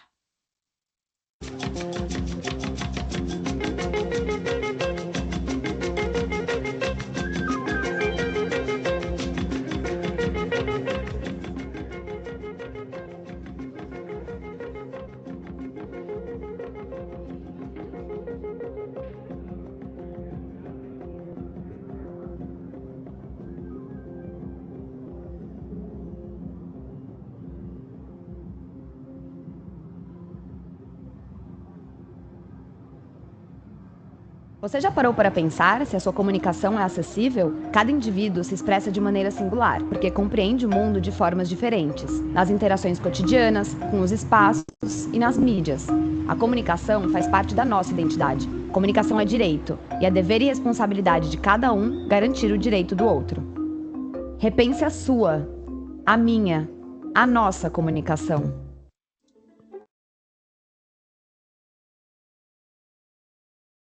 Eu acho sempre esse vídeo duas coisas, né? Eu gostaria que vocês colocassem para mim no chat o que chamou a atenção, o que mais chama a atenção nesse vídeo para vocês. Uma palavra, um detalhe.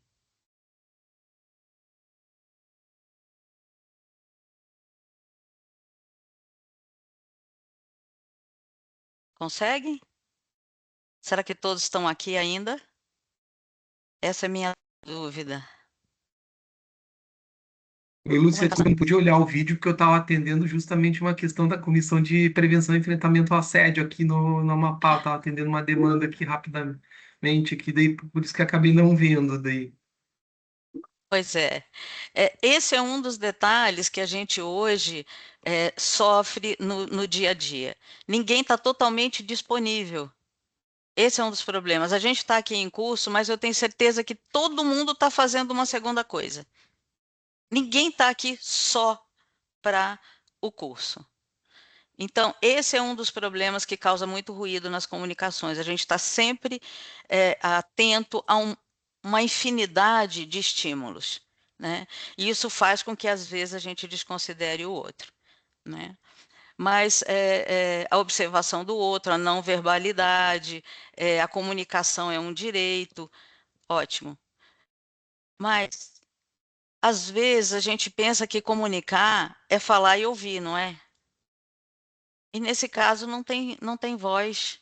Como a gente faz para escutar o outro quando ele não fala, né?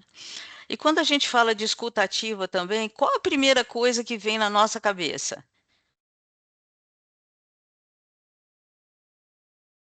Por favor, vamos fazer uma mini roda de conversa.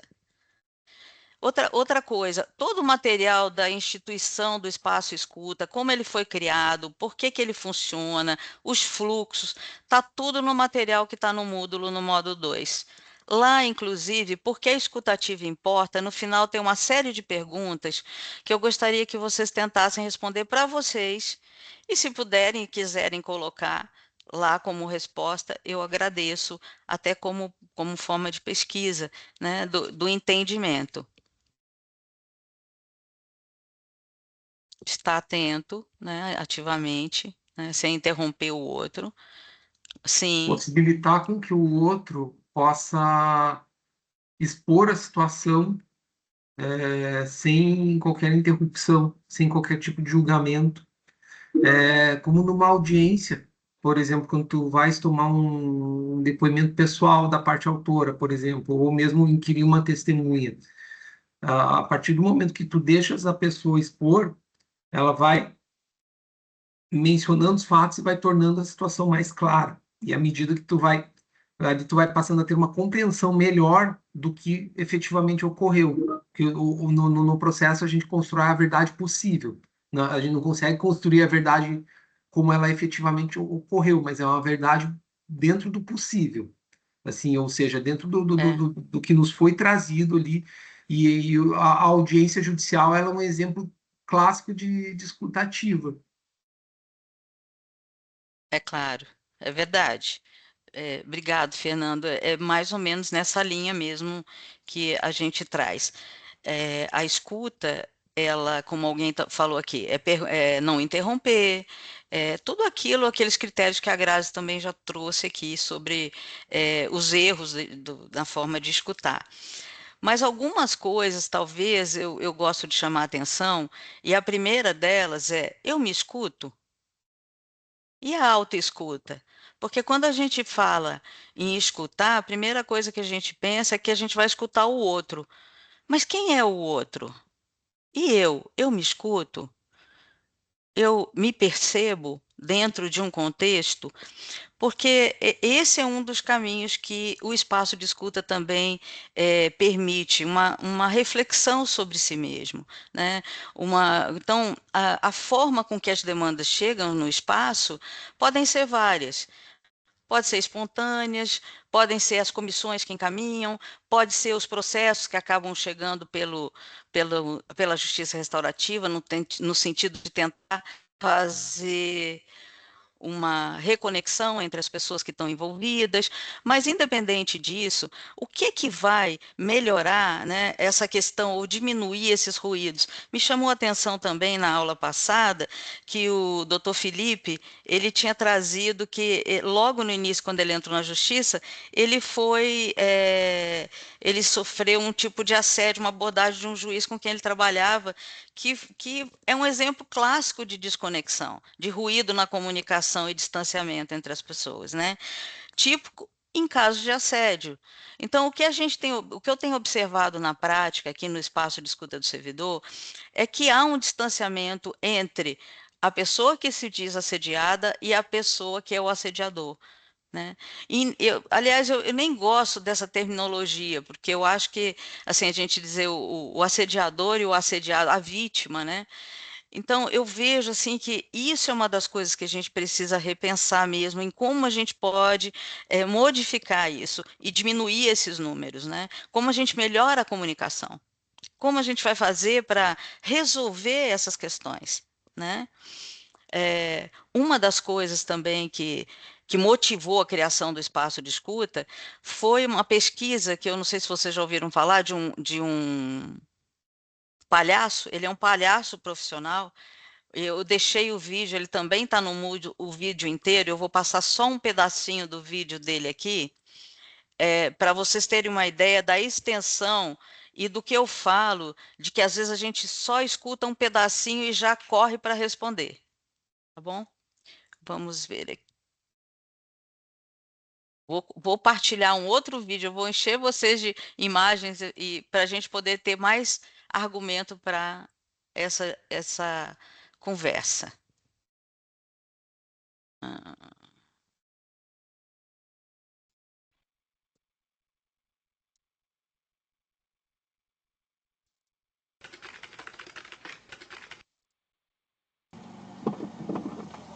Como é que chama a rua?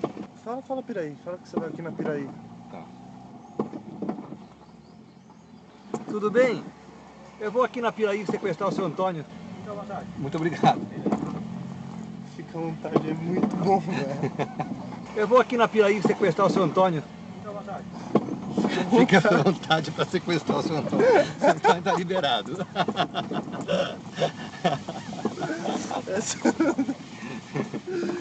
Hã? Hã?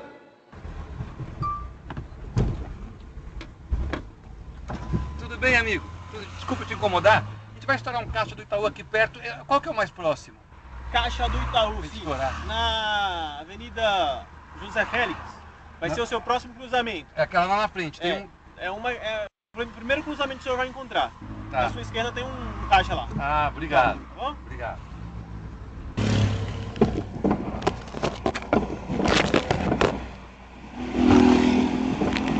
Três câmeras, né? Aquele ali, que é o meu celularzinho, esse aqui, que é um celular bem melhor que o meu, e a câmera que tá com o Pedro. Hã? Tem que ficar assim, é isso? Mas tenta... É legal filmar ele, né? Acho que eu dei uma filmada com a outra mão. Opa, tudo bem? A fazendinha, por favor, eu vou torturar uma idosa lá. Pegar aqui à esquerda aqui, é a fazendinha. Muito obrigado. Tá bom. Meu, essa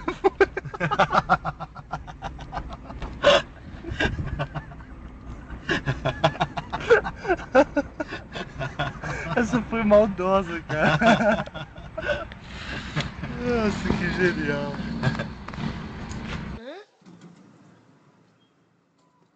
Tudo bem, amigo? A entrada do shopping onde fica? Se eu assaltar Renner.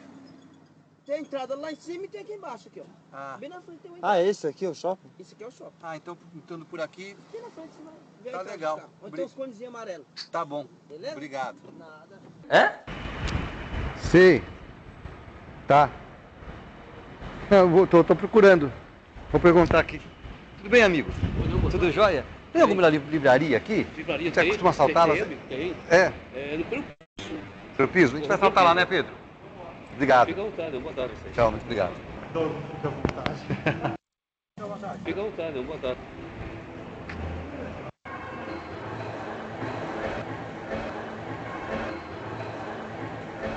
Tudo bem, já estamos chegando aqui. É, vamos colocar a bomba, é. Tá bom, tudo bem? Nós somos terroristas. Onde é que fica a Renner? Tá, beleza. Você põe a bomba lá agora, né? Obrigadão, viu?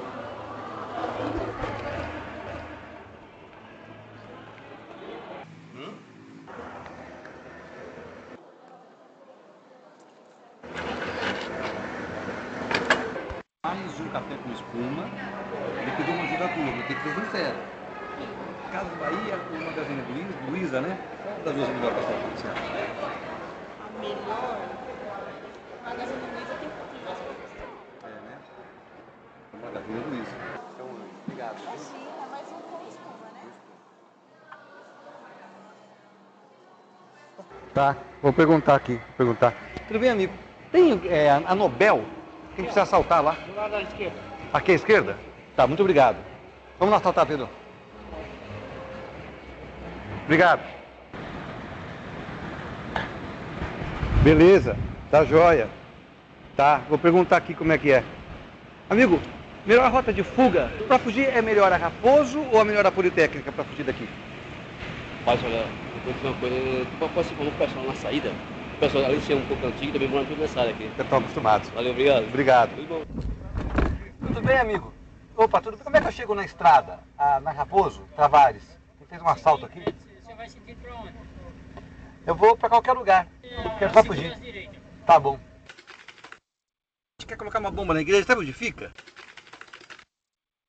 Igreja católica? É.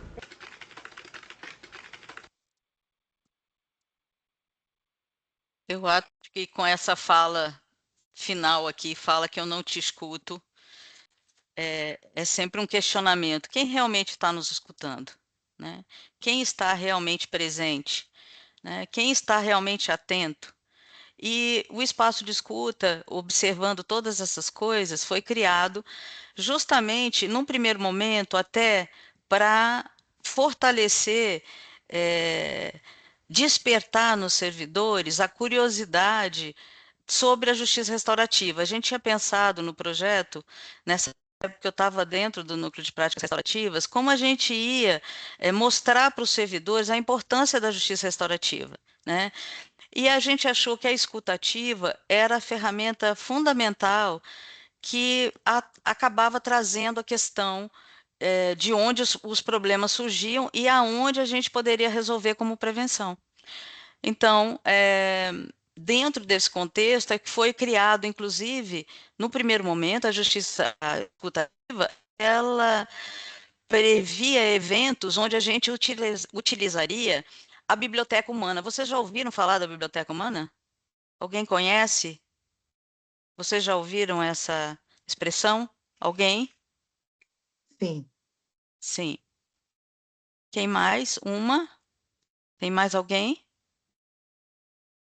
Eu vou passar mais um último vídeo para a gente poder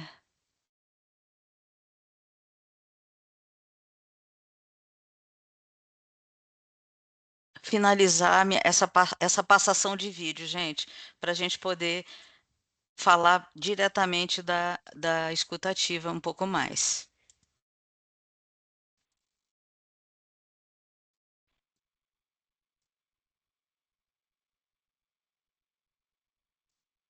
Esse era o projeto inicial do escutativa. Uma cena. Você chega em uma biblioteca para pegar um livro emprestado e, em vez disso, você tem a história real de uma pessoa. Pois este modelo de biblioteca existe na Dinamarca e é para lá que o Revista vai agora. Vem ver! Ao olhar para uma pessoa, você não olha apenas para o formato do sorriso ou mesmo o brilho nos olhos. Nossos pressupostos estão em cada análise que fazemos. O exercício desta biblioteca humana é justamente fazer o contrário disso, ou seja, instigar os leitores a ouvir histórias reais sem preconceitos. Aqui, os leitores se transformam em ouvintes questionadores. Com respeito e cordialidade, qualquer pergunta pode ser feita durante 30 minutos de conversa individual ou em um pequeno grupo. A biblioteca humana é sua chance de descobrir a diversidade de sua própria comunidade, ou talvez, potencialmente, de todo o mundo e desafiar seu preconceito inconsciente. Não existe um local fixo para as conversas, mas a administração sempre escolhe um ambiente calmo, como uma biblioteca municipal, uma sala de reuniões, ou como foi neste caso, em um jardim público. Eu realmente adoro conversar com as pessoas, descobrir ideias sobre assuntos que geralmente não falamos em reuniões sociais e poder fazer perguntas que às vezes não têm respostas por causa de todos os tabus que existem. É uma oportunidade real e acho que é algo que poderíamos encontrar em todos os lugares e não apenas aqui. O conceito da biblioteca humana foi criado em 2000 e desde então a ideia de ter um espaço neutro e livre de preconceitos já foi espalhado para outros 70 países com diferentes culturas e comunidades, que a partir de então não precisam mais julgar o livro pela capa. Então, gente, agora, depois de todas essas evidências que fizeram com que o projeto escutativa fosse criado, e a gente observando que isso estava extrapolando para o universo, inclusive o distanciamento entre as pessoas, as multitelas e tudo mais, o distanciamento entre as pessoas criando tanta desconexão, e com isso os assédios cada vez mais aumentando, a doutora Ana Carolina Roman, visualizando isso, entendeu que o espaço de escuta também poderia ser um lugar de prevenção para as comissões de assédio, quando resolvemos ampliar o espaço de escuta para ele ser um incentivo ou um selo de todos contra o assédio, sabe? Deixa eu abrir essa apresentação aqui também, vamos compartilhar. Ah. Desculpem, gente, deixa eu tirar aqui. É muita informação juntas, mas ao mesmo tempo...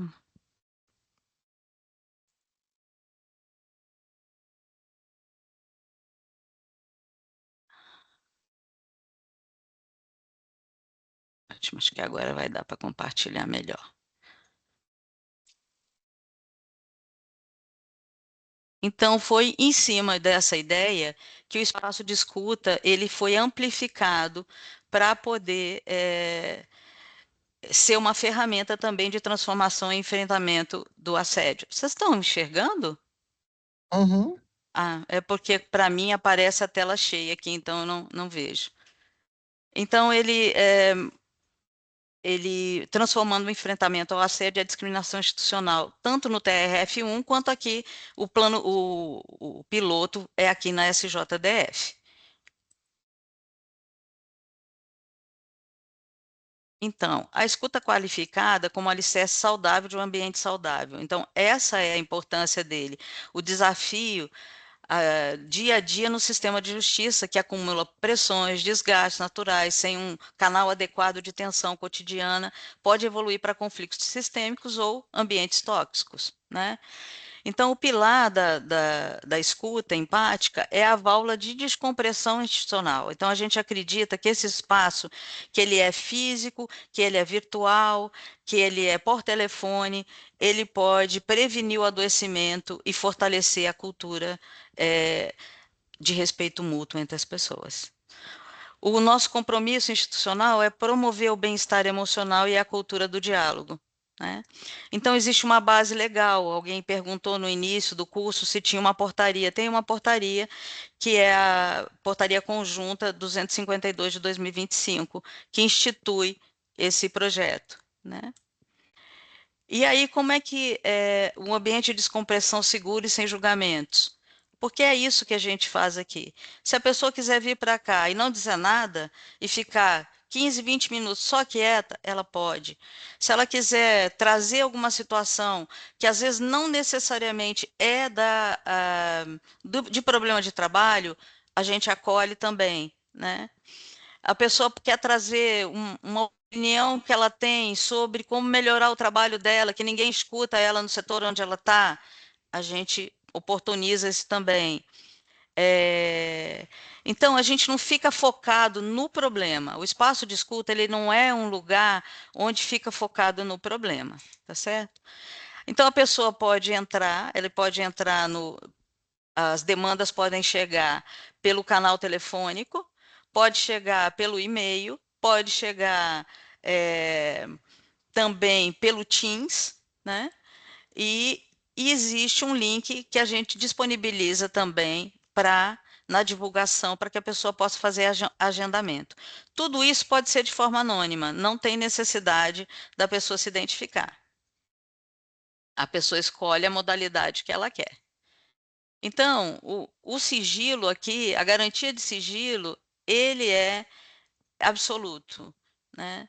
Então, tem uma entrada, a recepção da demanda, o processamento, né, que a gente classifica como sigilosa essa demanda, que é uma garantia de confidencialidade, que a gente entende que é o coração do projeto, senão ele não faz sentido. Dentro dessa escuta, a gente faz um encaminhamento diante de uma ação estratégica, né, direciona para as demandas, para as comissões, se for o caso.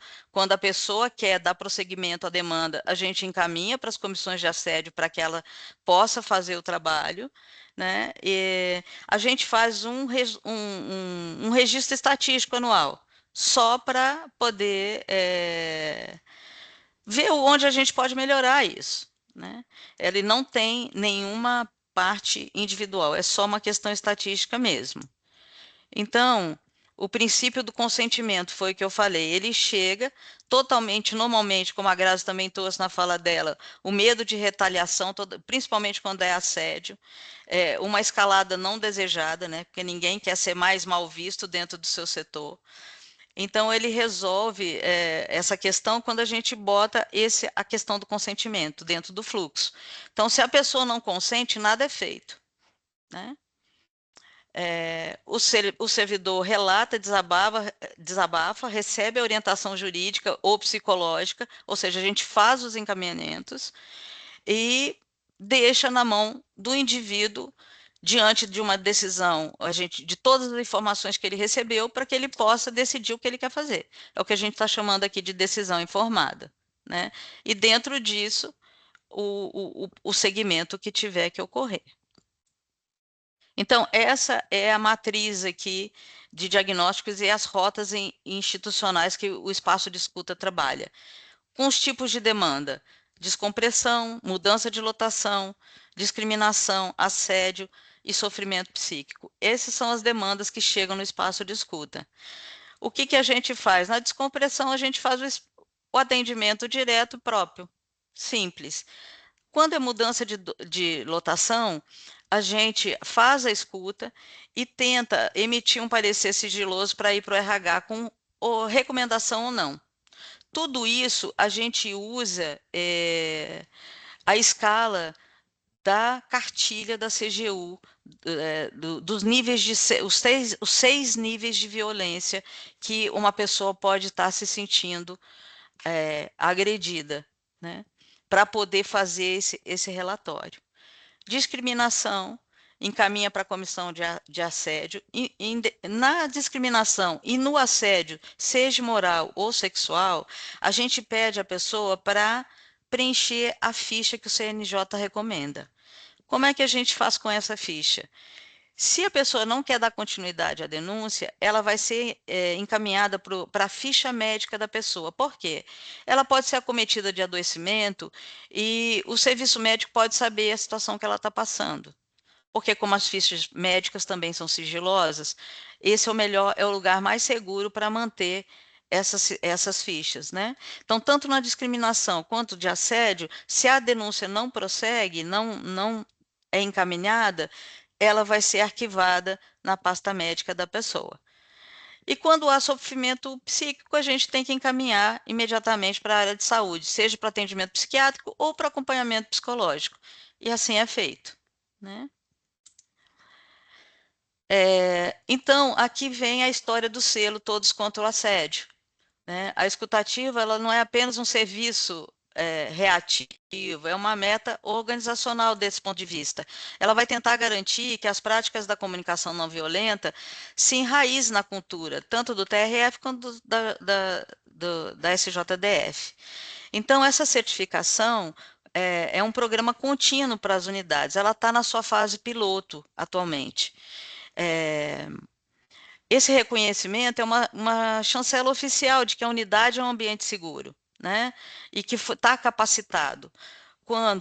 E outra coisa, ela é dinâmica, o prêmio não é vitalício, você conseguiu o selo um ano e aí nunca mais vai precisar. Não, até porque tem rotatividade de pessoas no setor, sempre está chegando e saindo pessoas, né? Então, a cada ano, esse selo pode ser renovado mediante a capacitação dos servidores. Então, a balança dos compromissos para a unidade é formalizar um termo de compromisso, garantir a capacitação coletiva da sua equipe em escutativa e comunicação não violenta e atingir, sendo que se a gente botou inicialmente 90%, mas a nossa própria capacidade de ofertar os cursos não permite que 90% das pessoas fiquem capacitadas. Então, essa meta foi reduzida para 70%. Tá? Para o servidor, quais são os requisitos? A adesão do servidor é sempre voluntária, demonstrar o desejo genuíno de se capacitar na metodologia do CNV escutativa. Qual é o incentivo de carreira? Né? Os cursos, eles contam oficialmente com a adição de qualificação do servidor. Então, essa seria a vantagem para o servidor que fizer adesão. O servidor, tendo a oferta do curso, mesmo que a sua unidade não tenha firmado o termo de compromisso para o selo, o servidor pode fazer também. Tá certo? Opa! Então, gente, a jornada de rumo à certificação é essa. O acordo, né, incentiva o termo ao compromisso institucional, a formação dos servidores, atingindo um marco significativo e fazer com que a gente possa manter esse selo anualmente, renovando, e com isso dando perenidade a essa cultura da necessidade da comunicação não violenta e de uma escutativa cada vez mais apurada. Tá?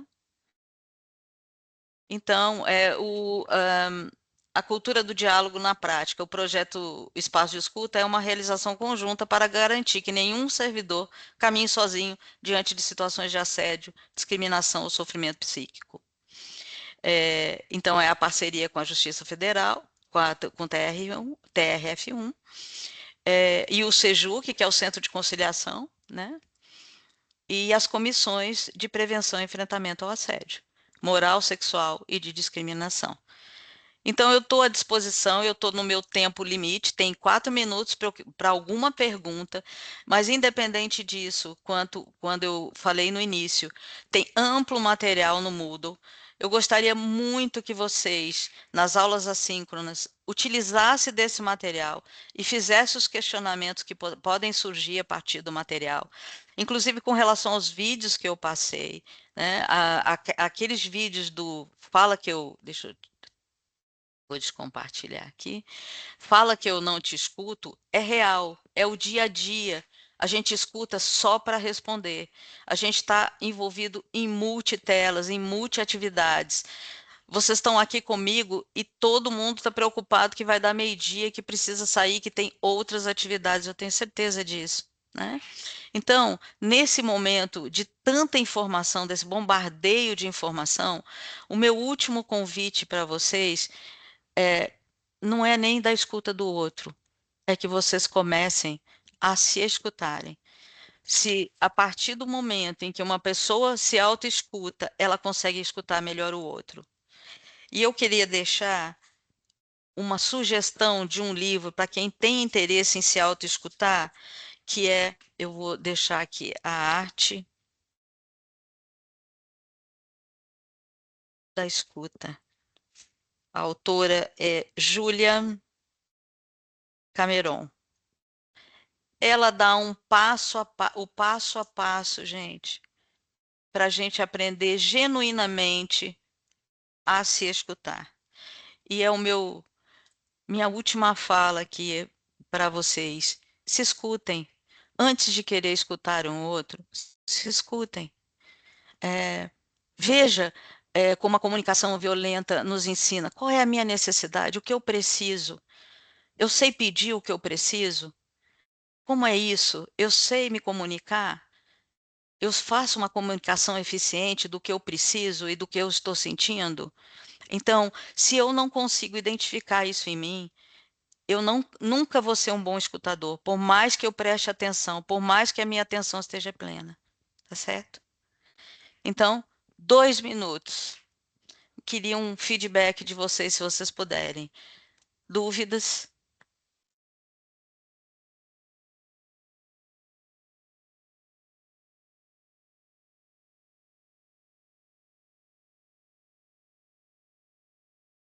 Perfeito, Aline. Com certeza. Quem não se conhece não pode se comunicar bem com ninguém. Por isso, o espaço de escuta também é um espaço para autoconhecimento, para reflexão, para a pessoa escutar o que ela está dizendo dela mesma e da situação que ela está vivendo. Então, o espaço de escuta também serve para isso. Mais alguém, gente? Alguma dúvida, alguma coisa que vocês queiram saber sobre o espaço de escuta?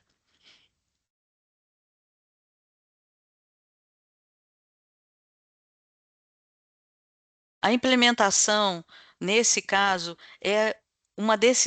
foi uma decisão aqui institucional. Ele tinha sido inaugurado dentro do Centro de Conciliação para ser uma ferramenta como auxiliar dentro da Justiça Restaurativa, para ajudar a gente a convencer os servidores de que a Justiça Restaurativa era uma ótima ferramenta, partindo da escutativa, mostrando às pessoas a biblioteca humana, que as pessoas se escutarem, fazer o exercício de se escutarem, e ela ganhou um outro aspecto quando o próprio TRF reconheceu a importância de ter um espaço que auxiliasse as comissões de assédio e aí também de premiação com relação ao selo.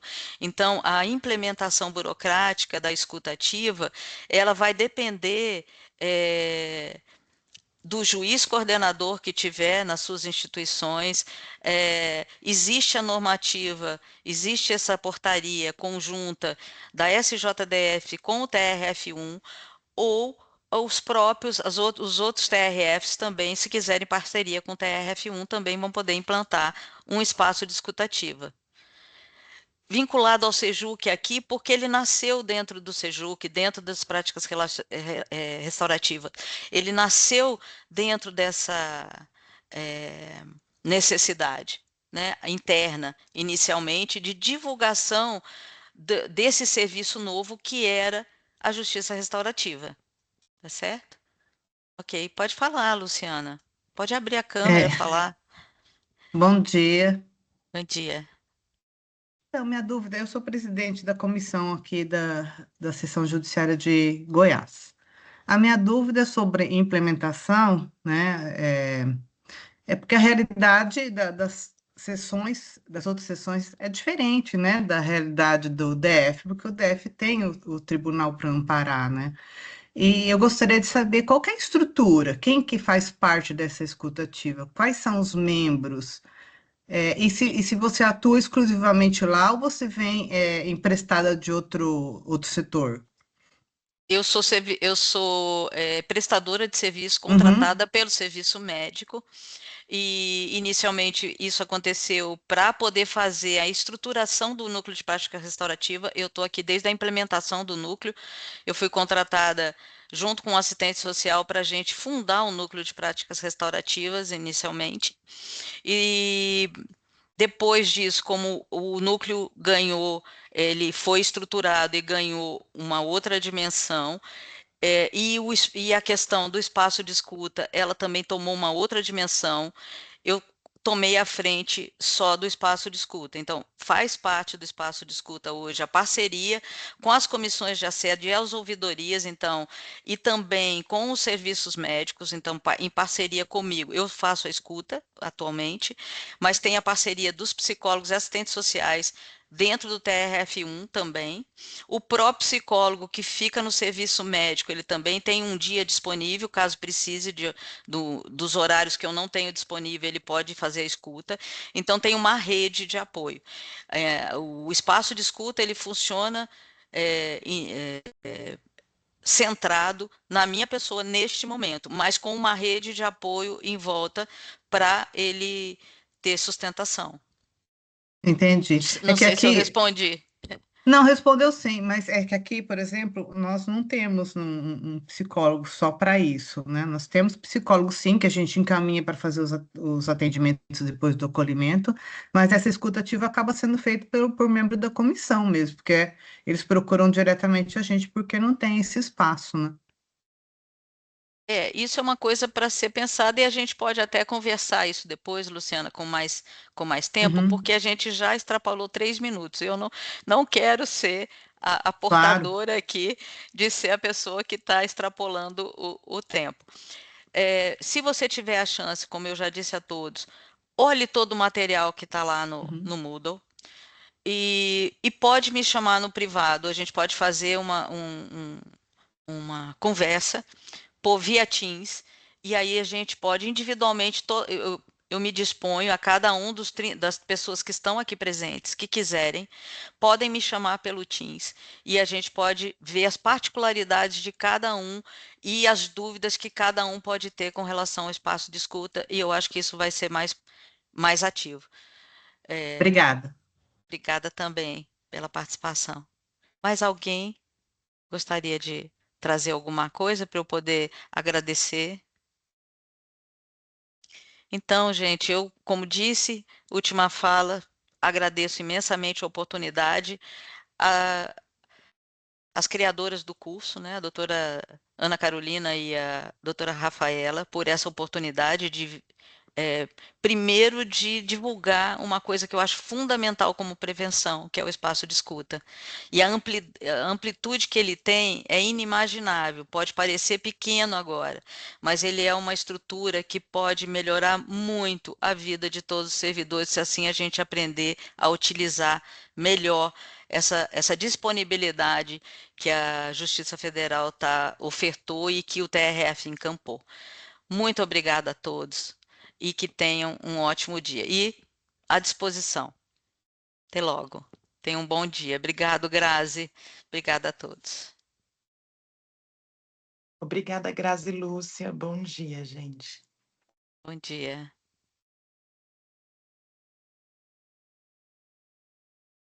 Grazi?